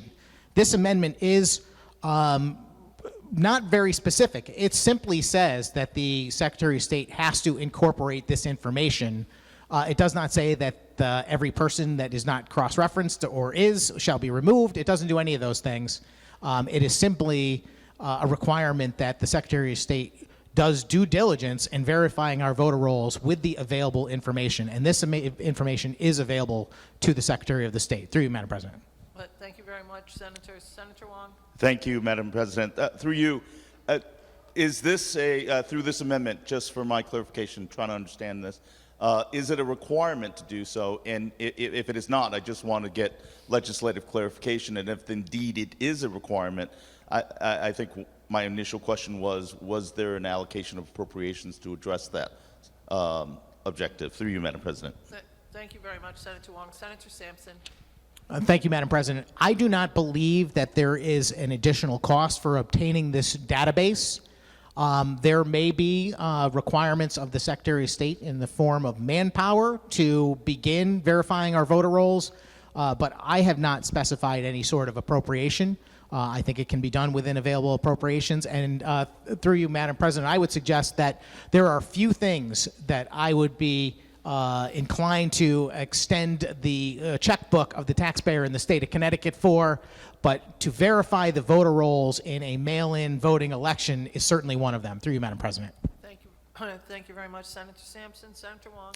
Thank you. I want to thank the proponent of this amendment for answering my questions. And it is, I completely agree, it is imperative that we do update our voter roll for accuracy and representation, and particularly as we look to increase access by absentee ballot. But I am also concerned with the insertion of the citizenship requirement, not because it is not important. Obviously, as a naturalized citizen, it's one of the greatest gifts that we have as Americans is the ability to vote. And I value and treasure that. But I also believe in regards to our electoral process, I like to believe that people are voting because they're citizens and they're not trying to defraud the system. So I look at this language as being a presumption that people are trying to bypass the system and not vote, and vote as non-citizens. So I'm concerned about it. I really appreciate the proponent of this bill with the good intent originally in the first part of cleaning up and updating and refreshing the voter roll. But I'm concerned in regards to some of the other considerations that's offered to this as a supplement to this objective. And I appreciate the good proponent in answering my question and having this exchange on the floor, an opportunity that we have as a legislative body to have this exchange. So I thank you, Madam President. I want to thank the proponent of this amendment for his time and insight as well. Thank you. Thank you, Senator. Senator Sampson, do you have anything? Thank you, Madam President. I would just respectfully respond that I don't believe there is any presupposition that anyone is attempting to violate our laws. This is not about checking any particular voter status. This is about the Secretary of State's obligation to maintain our voter rolls as accurate so that people who are not eligible to vote are not erroneously sent a ballot application and potentially enticed into casting a vote that they are not eligible for. The fact of the matter is that in the United States of America, in the state of Connecticut, only citizens are eligible to vote. And I know many people, people very close to me in my life that have gone through the process of naturalization to obtain their citizenship status. And those folks are, generally speaking, are the people I'm offering this amendment for, Madam President, because the value that they get out of being able to cast a vote as an American citizen shall not and should not be minimized by the potential of folks that are not eligible voting and canceling out their respective votes. And that's all I would respond to that. Thank you, Madam President. Thank you, Senator. Mr. Clerk? Seeing no further conversation, could we call the roll call, please? Immediate roll call vote has been ordered in the Senate. This is Senate Amendment D, LCO number 3827 of House Bill 5262. Immediate roll call vote has been ordered in the Senate. Senate Amendment D, LCO 3827, House Bill 5262. Have all members voted? Have all members voted? Mr. Clerk? Senate Amendment D, LCO number 3827 of House Bill 5262. Total number voting 34, total voting yea 11, total voting nay 23, absent not voting 2. The amendment fails. Senator Sampson, do you have anything else for us today, sir? Thank you, Madam President. Yes, I do. Again, another amendment, unfortunate. I think an amendment that made sense. Do we want to have accurate voter rolls is the overriding question. And in that particular case, I don't see any reason why folks would vote against a process used across the country to verify that people who are on our voter rolls are actually eligible to be there. And I'm going to tackle that question a little bit further. But I want to just point something out in the meantime, which is that I received a document from fightvoterfraud.org here in Connecticut, and I'm still digesting this document. It's 35 pages long, and it talks about the number of people that they believe are on the voter rolls incorrectly, and some of these statistics are just shocking to me. One of the things that's on here, they say that there's 180,000 people that have been listed as moved based on the National Change of Address database, and yet those people are still on our voter rolls. They show half of them voting in the 2020 election. They show that about 30,000 of those folks haven't even voted in the last 18 years. They also have been tracking obituaries, and they show 100,000 obituaries. And when they researched those obituaries, they found 2,800 that reasonably matched the voter rolls using town and name. And over 500 of those folks show up as voting. In fact, they have records saying that 712 deceased voters have been researched to date. I don't know what a deceased voter is. I don't think that's lawful. It's fascinating. And what they're planning on doing is they've put together this really thorough database. They don't want to share the information by name publicly, but what they are doing is they are providing to each registrar across the state the information about their own voter rolls so that they can potentially make corrections to remove the deceased folks from that list. But if any of this is true, even if a small portion of this is true, and 712 votes were cast in the names of deceased people in this state, that's concerning. And leads me to my next amendment, Madam President, which is LCO 3846. And I would ask the clerk once again to call that amendment and allow me to summarize. Mr. Clerk? LCO number 3846, Senate Schedule E. Senator Sampson. Thank you, Madam President. A very straightforward amendment. It simply requires the Secretary of the State to maintain our voter rolls more frequently. Would you believe it or not, the current law says the Secretary of the State, at such times as the Secretary determines, may cause a search to be made of computerized voter registration records to identify electors, et cetera, et cetera. So it's up to the Secretary of State. When the Secretary of State thinks it's prudent, then we'll take and review the voter rolls. Well, I believe, Madam President, that we ought to be reviewing those voter rolls more frequently and making sure they're accurate, especially if we are headed down this path where there is going to be a substantial expansion of access to absentee voting and potential universal absentee voting in the future. And this amendment changes that and removes such times as the Secretary determines and replaces that with at least annually shall cause a search to be made, and also that the Secretary shall compile, instead of may compile, from such search a list of possible duplicate registration in any town or towns and transmit such to the registrars so that they can make adjustments.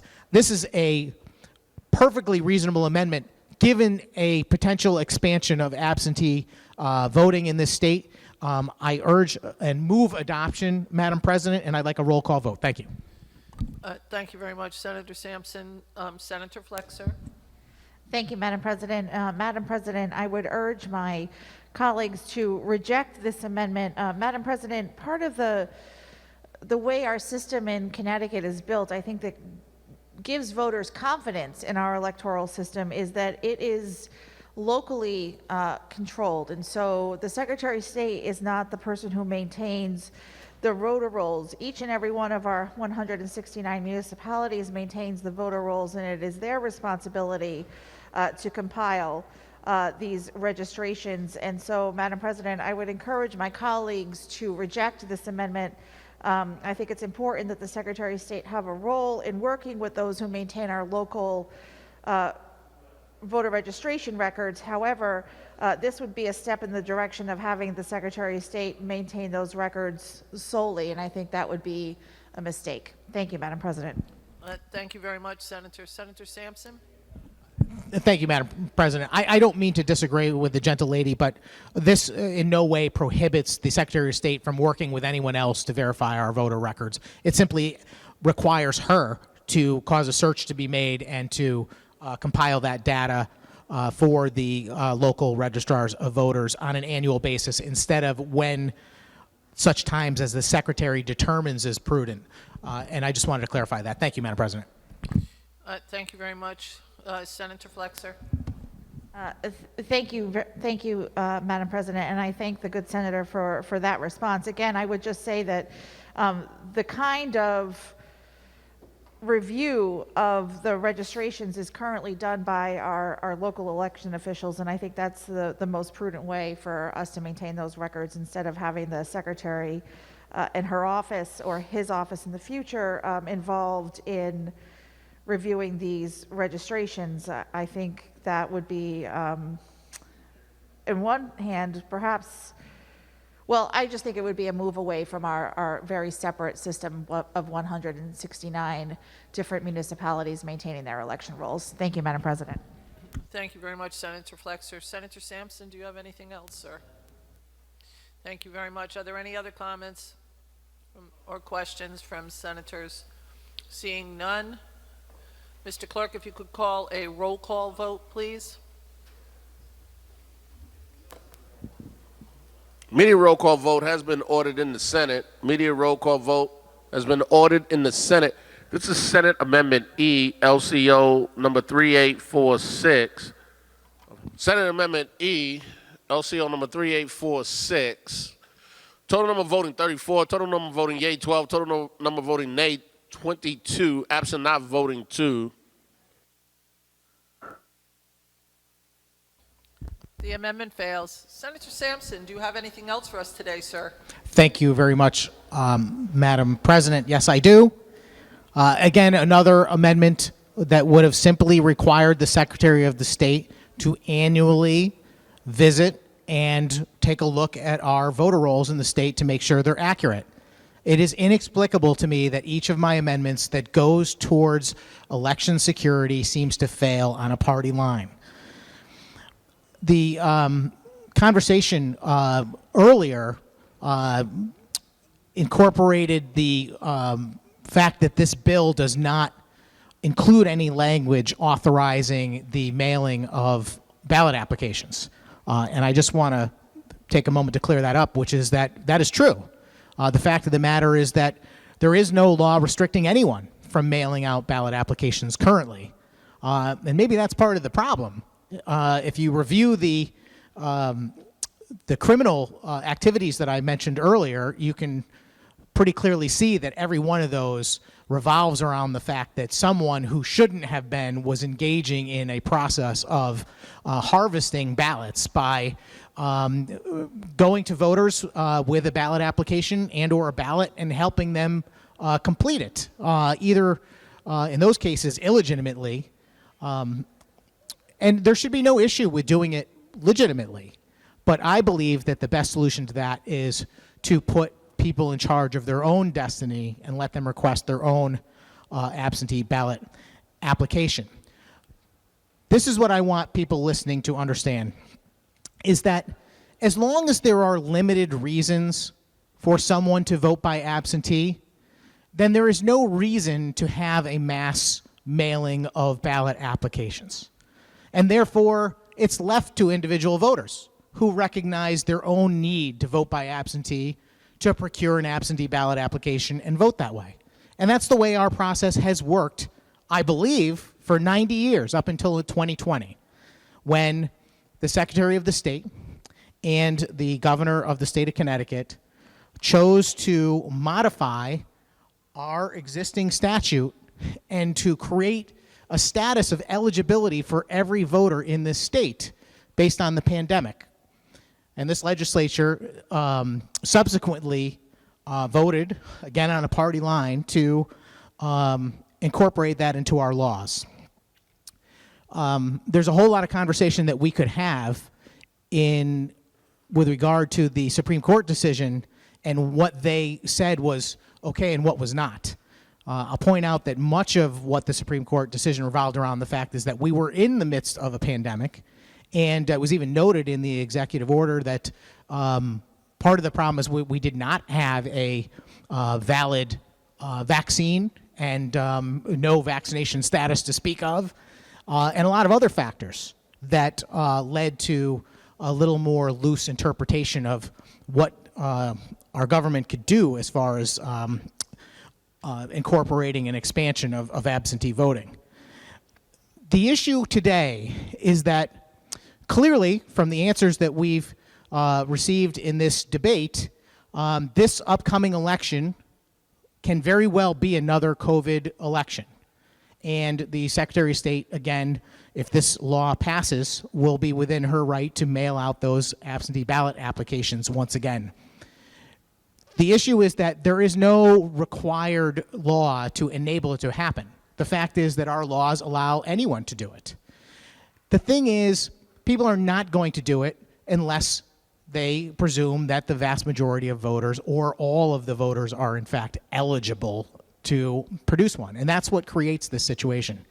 And one thing I want to caution folks of is this.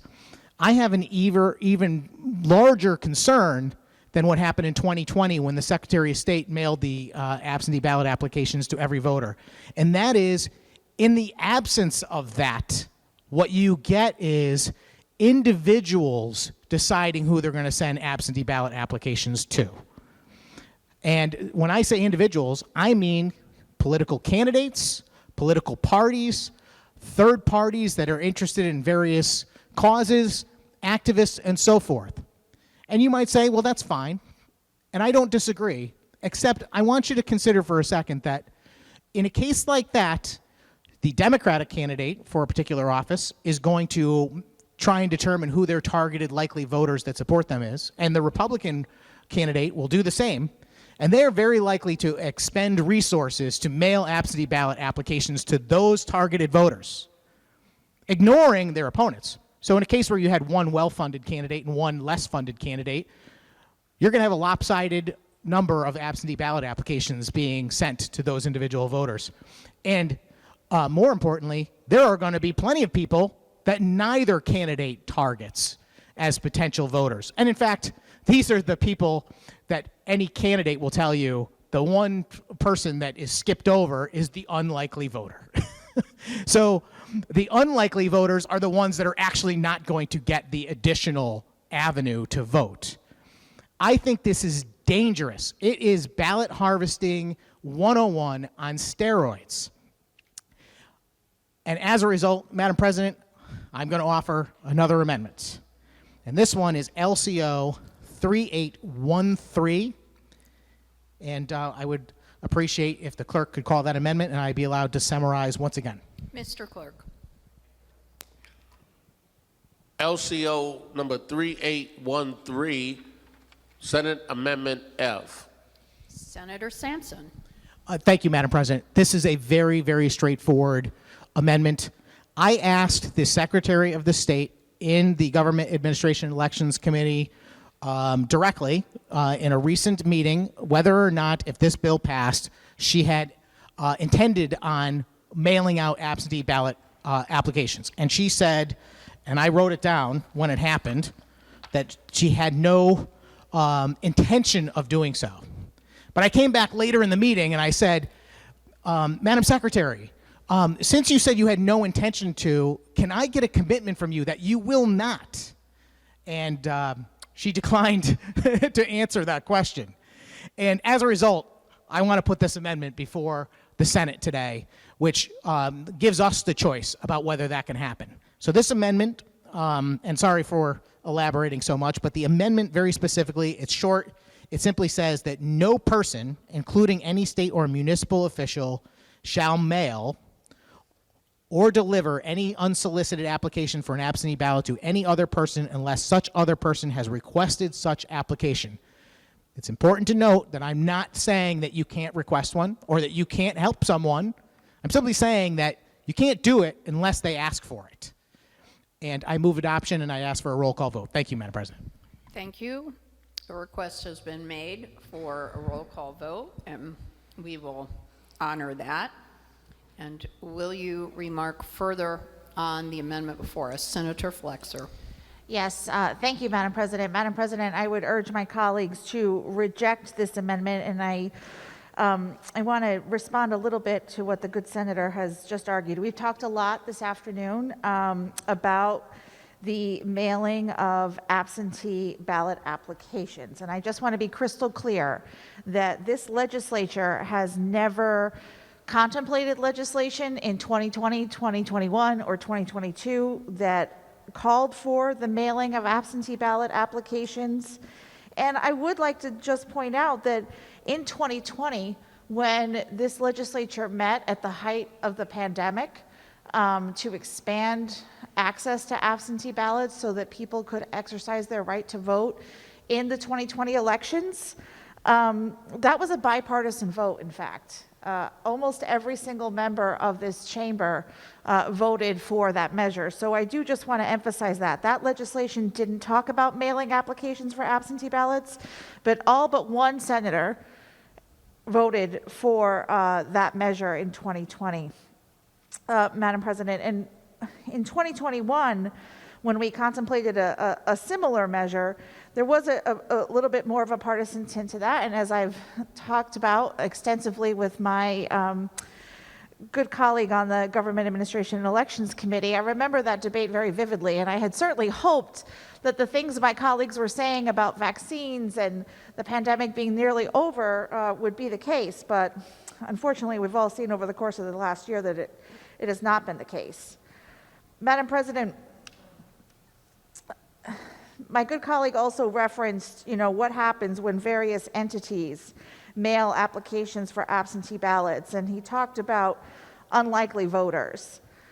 I would just argue that if you're concerned about some people being left out, then perhaps the universal mailing of applications is the best way to ensure that everyone who has taken the time to ensure that they're registered to vote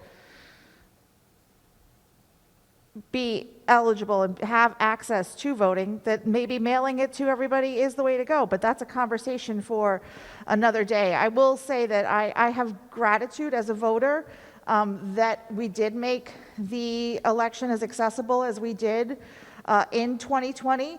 But the legislation before us, again, does not authorize explicitly any mailing of absentee ballot applications. And this amendment before us, I think, would limit people's rights. I think it may be questionable in terms of whether or not you're exercising your free speech by encouraging someone to find a way to vote to apply for an absentee ballot. And so I would encourage my colleagues to reject this amendment before us on this bill this afternoon. Thank you, Madam President.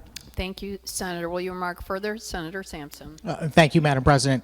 I don't want to talk over my colleague. I appreciate her comments and her points and her perspective, but I do feel like it's necessary to just rebut some of those comments. First off, there has certainly been discussion in this chamber about the unsolicited mailing of absentee ballot applications. In 2020, when we voted to expand the reasons for voting by absentee ballot to COVID voting, no one in this room contemplated, other than those that were already previously potentially aware, that the Secretary of the State would be mailing those absentee ballot applications. So there was no way we could have had a conversation about it. In every debate that we have had on voting since, and certainly every debate that we've had about expansion of absentee ballot voting, I have offered an amendment to prohibit this practice. I would say that it cannot ever be described as an infringement on someone's rights since 1932, when we have been offering the ability for people to vote by absentee. It has not been common practice for us to mail absentee ballot applications to every voter. Forgive me, I find that to be a stretch. In my opinion, if you can handle voting, then you can handle asking for an absentee ballot application. It should be available to every voter. And I want to make sure that no voter is overlooked in that regard. But I don't believe that it is a hardship in any way. I also don't believe there is a problem with voters being disenfranchised, generally speaking, in this state, other than in places where there are long waits or a difficult drive to get to a polling location. And those are two things that I hope that we can work on in the future. And I appreciate your indulgence. Thank you, Madam President. Thank you, Senator. Will you remark further? Senator Flexer. Thank you, Madam President. And Madam President, I sincerely appreciate the comments of my colleague, and I just want to be clear, yes, this legislature has debated amendments similar to those before us right now. My previous comments, I was just trying to make it crystal clear that we have not put forward bills that expressly authorize the mailing of absentee ballots in the past, not in 2020, not in 2021, and not in the legislation that is before us. This amendment and others that the good senator has offered has allowed us to have conversations over mailing absentee ballot applications and how that process has worked in the past and how it might and should work moving forward, as this amendment before us does. But I just want to make it crystal clear that the underlying bill does not address in any way the mailing of absentee ballot applications. And so I would again encourage my colleagues to reject the amendment this evening. Thank you, Madam President. Thank you, Senator. Will you remark further on the amendment? Will you remark further? If not, a roll call has been requested. Mr. Clerk, would you please announce the vote? Immediate roll call vote has been ordered in the Senate. This is Senate Amendment F, LCO number 3813 of House Bill 5262. Have all the senators voted? Have all the senators voted? The machine will be locked. Mr. Clerk, please announce the tally on the amendment. Senate Amendment F, LCO number 3813 of House Bill 5262. Total number voting 34, total voting yea 12, total voting nay 22, absent not voting 2. Amendment fails. Senator Sampson. Thank you very much, Madam President. Just to go over that final point one more time, and I'm of all the amendments that I have offered, I believe that the one that just failed, again on a party line, it was the most crucial one to preserving the integrity of our election process in this November's election and going forward. Until we have a legitimate, secure process for managing a significant number of mail-in votes, we really should not be engaged in the process. This is my concern. It is not so much that I'm against mail-in voting or expanding the reasons. I'm all for those things. But as we expand mail-in voting, we have to recognize that we do not have the protocols in place that other states that do engage in a significant amount of mail-in voting do. We do not have the things. We do not have a process for cleaning up our voter rolls. I just tried to put that in place. We do not have a process to verify the veracity of every voter on the rolls. I tried to put that in place. Numerous amendments can be offered to improve that situation. And I'm going to offer two amendments coming up that do that. One of them addresses a specific problem that I think is extremely important that we witnessed in the most recent municipal election, which was town committee personnel. And I can't speak for which parties were involved. It may very well have been both parties. It doesn't matter. The focus was on basically party apparatus determining who they figured were their targeted voters and then sending en masse absentee ballot applications to those voters. Whether those people were going to vote in person, whether those people intended to vote or not, and without their asking, they were mailed these ballot applications. I already spoke to the concern I had about what happens when you have individual candidates or parties or third parties involved in that process. You're opening the door to disenfranchisement. You're opening the door to selective types of voting procedures for different people. It's difficult enough for folks to understand the process when we keep changing it year in and year out. And we should have one process that applies to everyone. So, Madam President, I have an amendment. It is LCO 3924. I ask that it be called and I be allowed to summarize. Mr. Clerk. LCO number 3924, Senate Amendment G. Senator Sampson. This amendment designates those who provide absentee ballot applications to voters as assisters and then requires all of those assisters to provide their name, a wet signature, which anyone who's been following this issue knows is a critical factor, and the reason for providing assistance on the application itself. This is in completely 100% focused on presenting ballot harvesting. That's the reason for this amendment. It is to make it clear that those people involved in assisting voters by voting by absentee are doing it for a legitimate purpose, and that it is not simply political gamesmanship or ballot harvesting, or worse, many of the criminal activities that I had listed earlier. I move adoption, and I'd like a roll call vote. Thank you, Madam President. A roll call vote has been requested. Will you remark further on the amendment before us, Senator Flexer? Thank you, Madam President. Madam President, I have a few questions for the proponent of the amendment. Senator Sampson, prepare yourself. Senator Flexer, proceed, please. Thank you, Madam President. Madam President, overall in the amendment, the changes that are contemplated here, do they just affect people who are assisting with the application for an absentee ballot, or do they also apply to the voter who is applying for an absentee ballot? Senator Sampson. Thank you, Madam President. I appreciate the question.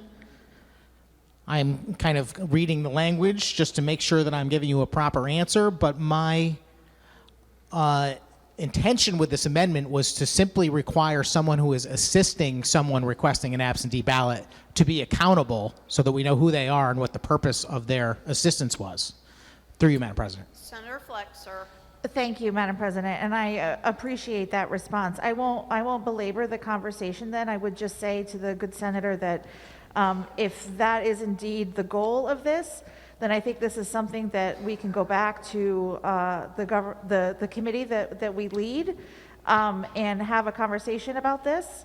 I am concerned, just at quick glance, looking at this amendment, if it might have any adverse effect on the actual voter themselves. But for purposes of today's debate, I would encourage my colleagues to reject this amendment and move forward with the underlying bill, which I think is a much more simple measure. But again, I do want to say for the record, I'd be happy to discuss what is contemplated here back in the committee for further review. Thank you, Madam President. Thank you, Senator Flexer. Will you remark further on the amendment before us?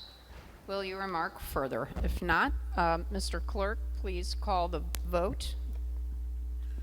Immediate roll call vote has been ordered in the Senate. This is Senate Amendment G, LCO number 3924, House Bill 5262.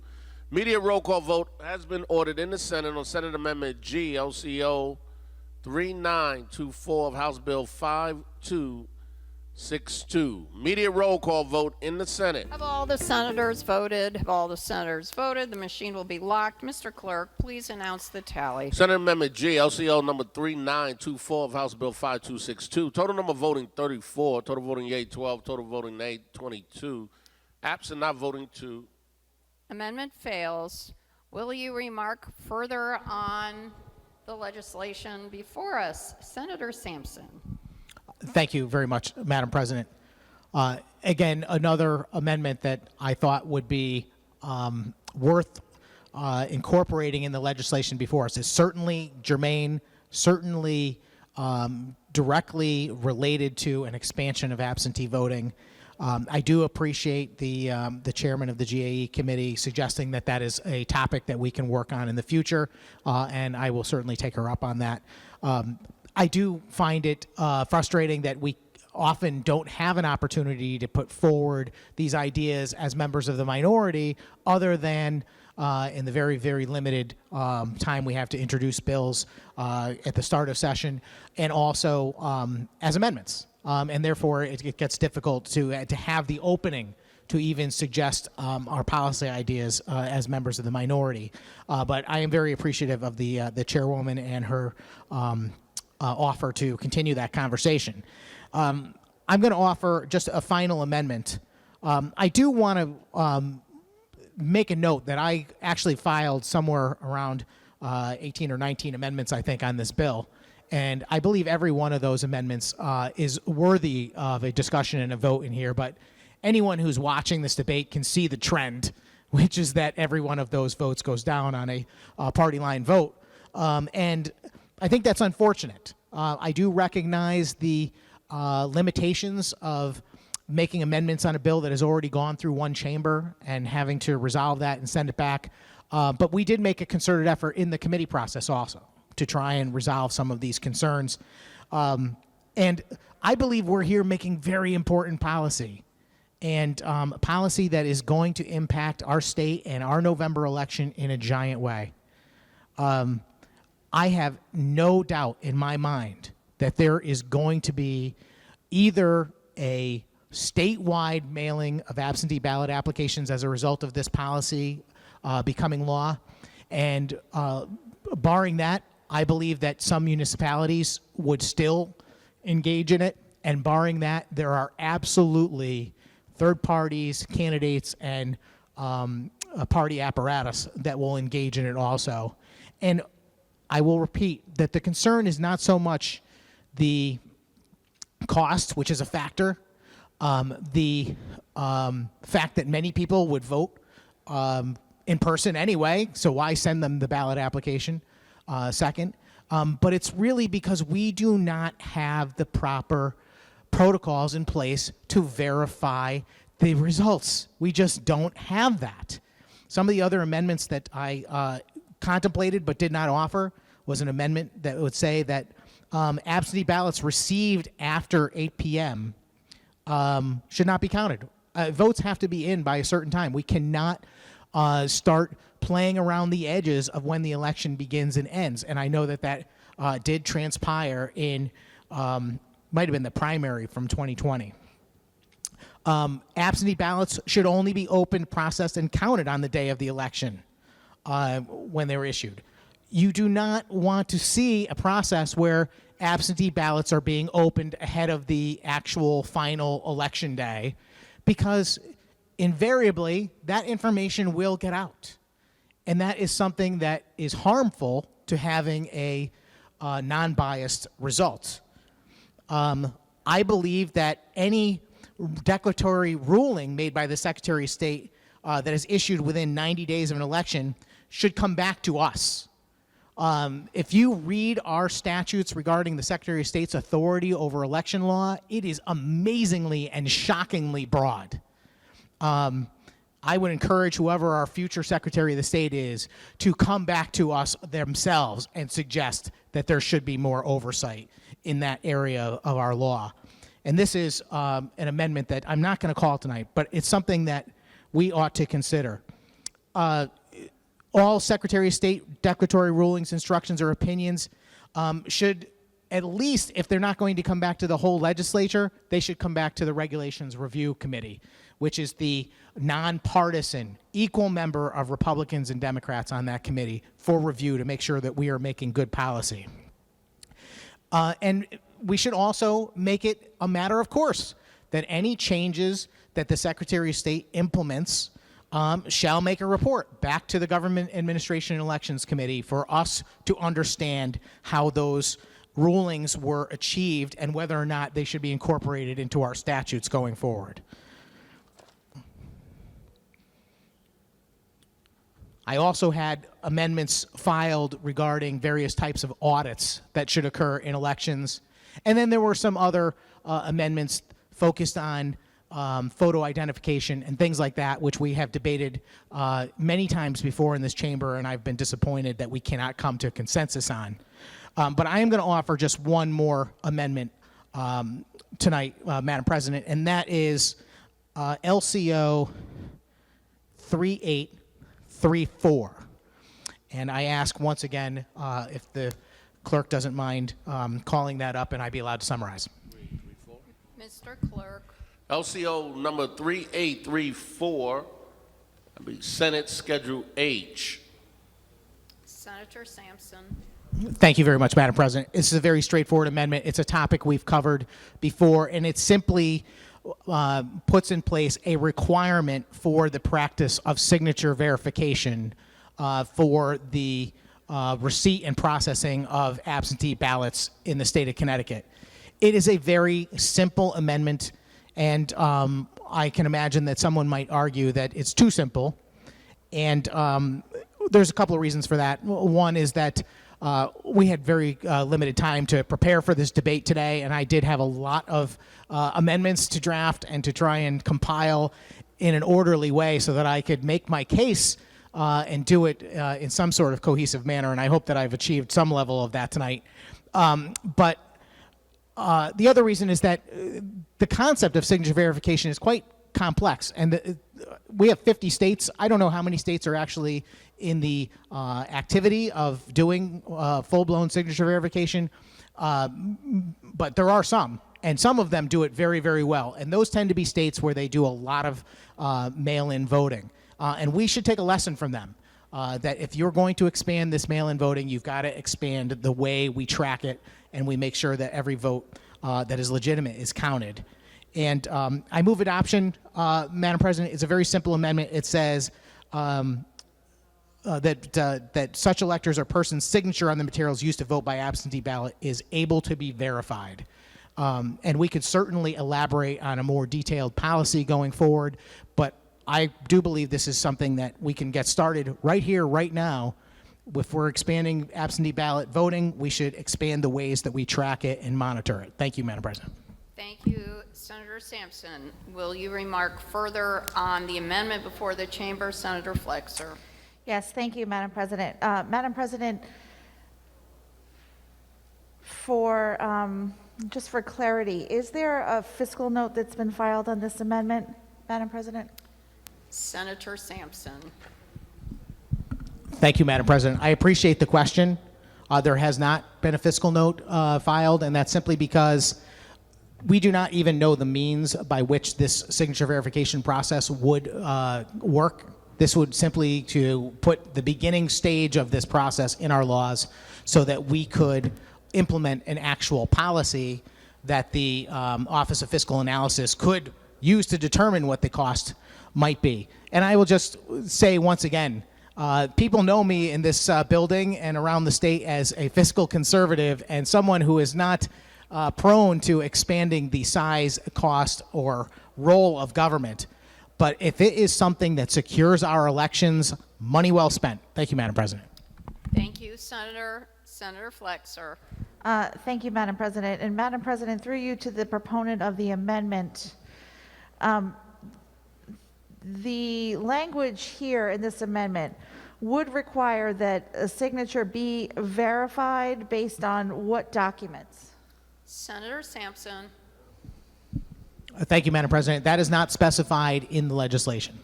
Senator Flexer. Thank you, Madam President. So in lines 27 and 29 of the amendment, it says such electors or person's signature on the materials used to vote by absentee ballot is able to be verified. Then what is the definition of verified? Senator Sampson. Thank you, Madam President. Admittedly, it is not specified in the amendment before us. As I stated, this amendment is to start that process so that we can work on developing a signature verification practice for the state of Connecticut, much like the ones used in Colorado and California. Senator Flexer. Thank you, Madam President. And Madam President, could the good senator detail what the process is in those states that we might be able to model? And if he can't, that's okay. Just thought I would ask. Senator Sampson. Thank you, Madam President. Yes, I can. No, I'm just teasing. It would be a lengthy conversation, but the usual process is simply to have an upfront voter registration that captures the identity of the voter, either by signature or by barcode or some other mechanism that has yet to be invented. And then that is used as a means for when that ballot application and ballot are ultimately returned to match up that voter with that registration. And it is in use in a great number of states. I don't have the exact number, but it is a protocol necessary as we expand more mail-in voting. Because as was pointed out, it is never going to be as secure as in-person voting, and it is incumbent upon us to develop a policy to make sure it's as secure as we can make it, at least. Thank you, and through you, Madam President. Senator Flexer. Thank you. Thank you, Madam President, and I appreciate my colleagues' remarks. Madam President, we have gotten the fiscal note on this, and this could potentially result in a cost to municipalities, particularly larger ones that may need to purchase ballot signature verification software, so that's a concern. But more broadly, Madam President, I would urge my colleagues to reject this amendment. Signature verification has a lot of concerns, and it results in many voters being disenfranchised if the system is not done properly. And I believe that implementing a system of signature verification could be very problematic. We've seen in states like Texas that thousands of people just this month had their absentee ballots rejected. Those voters were Democrats, they were Republicans, they were unaffiliated voters. And, well, actually, they were just Democrats and Republicans because they were primary elections that they were taking part in. But systems of signature verification can disenfranchise many, many people, and perhaps this argument against signature verification has not been delivered more eloquently than by my colleague, the co-chair of this committee, Representative Dan Fox, in the House of Representatives. When they debated last week the measure that is before us, he talked about his own deeply personal experience of how his signature has changed since the time he registered to vote, and very powerfully shared that he can't sign his name anymore. And so what would it do, a system of signature verification, for someone who's had to endure that kind of challenge, like my brave co-chair, Representative Fox? There are many voters who have many reasons where their signature will have changed over time. A system of signature verification will result in the disenfranchisement of many voters in our state, and I urge my colleagues to strongly reject this amendment. Thank you, Madam President. Thank you, Senator Sampson. Thank you, Madam Chairman. I appreciate those comments thoroughly, and I don't disagree with many of them. I would simply suggest that there is very little effective way to verify the authenticity of mail-in ballots, period. That's the problem. And that's why it is a problem to dramatically expand mail-in voting when it's unnecessary. I can understand it happening when there is a pandemic afoot. I can understand it happening in cases where voters legitimately cannot attend in person. But for us to begin engaging in a major ramp up of absentee voting without putting any protocols or protections in place is a mistake. I would also point out that this technology is advancing all the time. And there are improved ways to actually track voters even beyond signatures. And this amendment is intended to simply point out the inadequacy of our current system and the fact that we have none.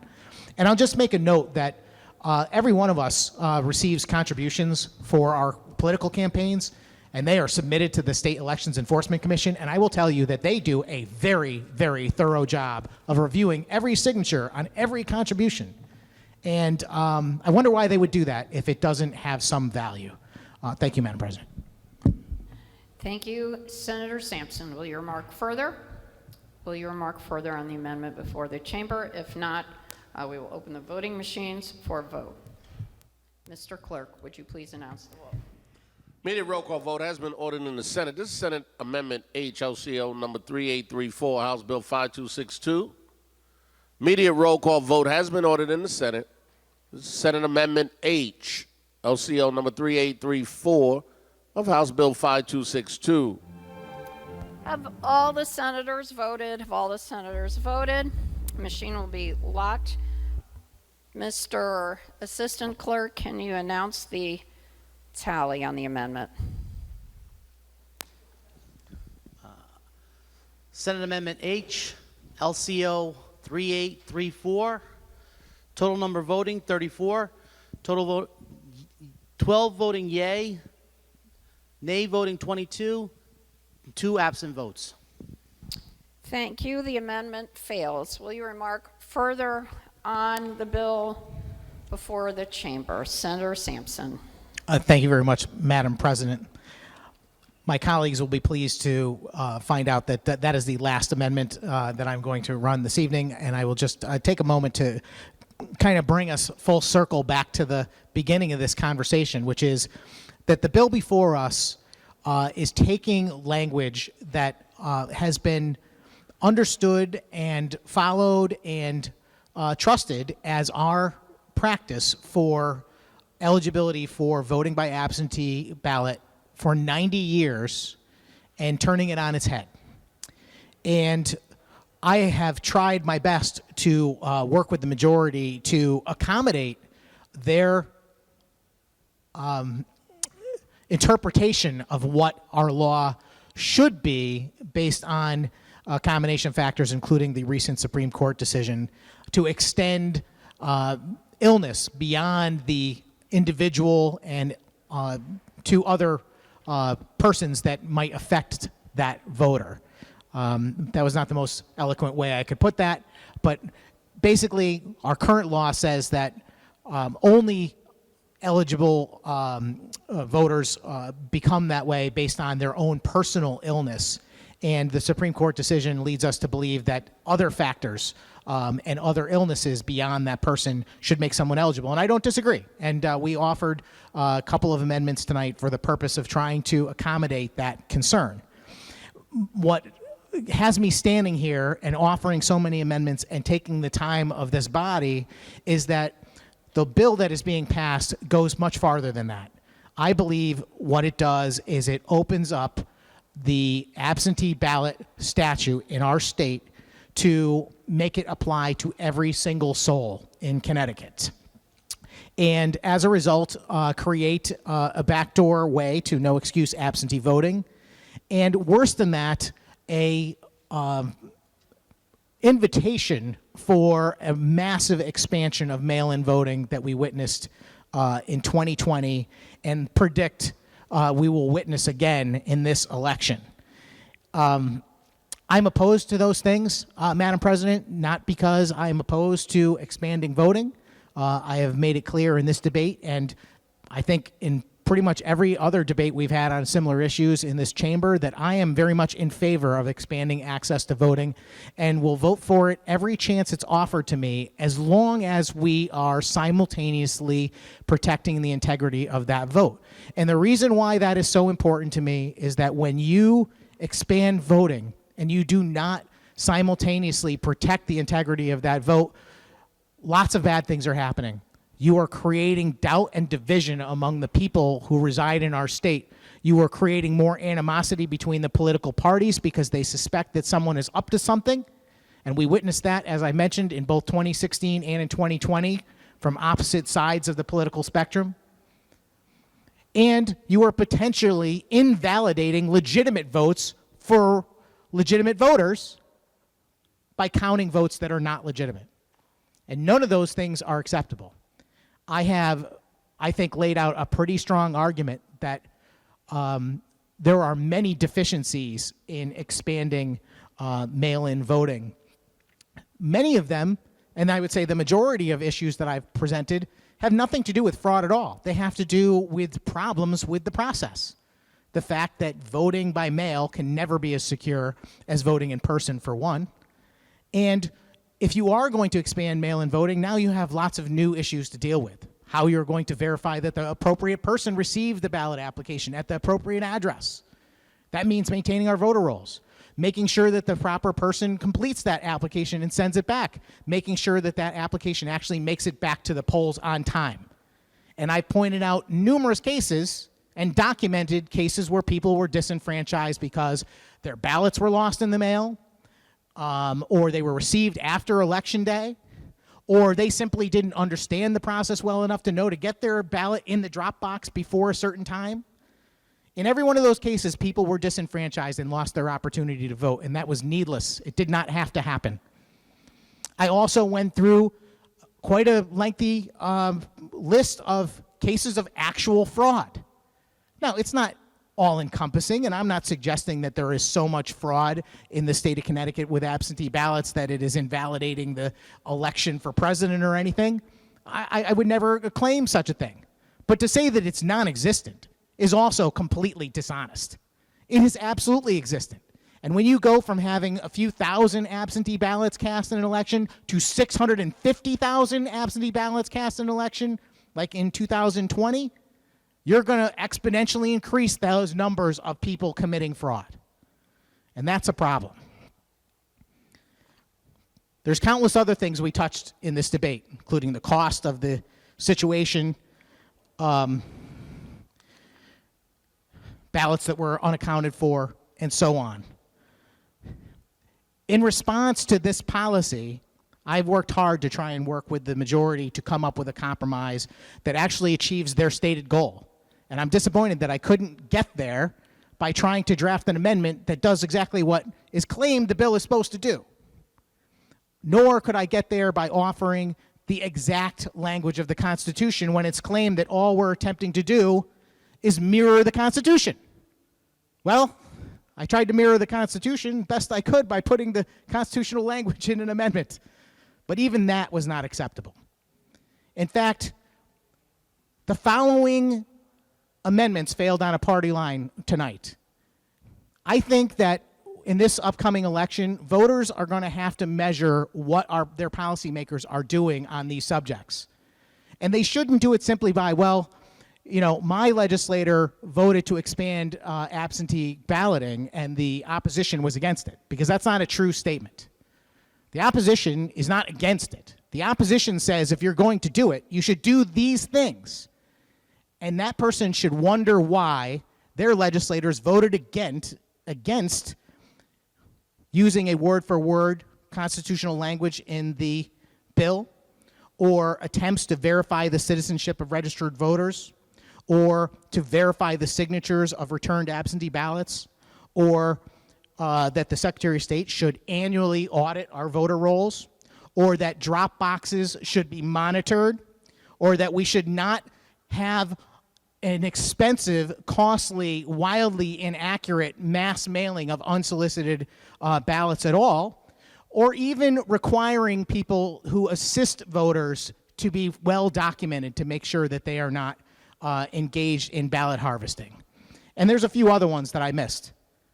There's no reason why those items should not be law in the state of Connecticut as we go farther and farther down the road of expanding mail-in voting. And I'm disappointed that we are not acting together in the best interest of our constituents to make good policy here.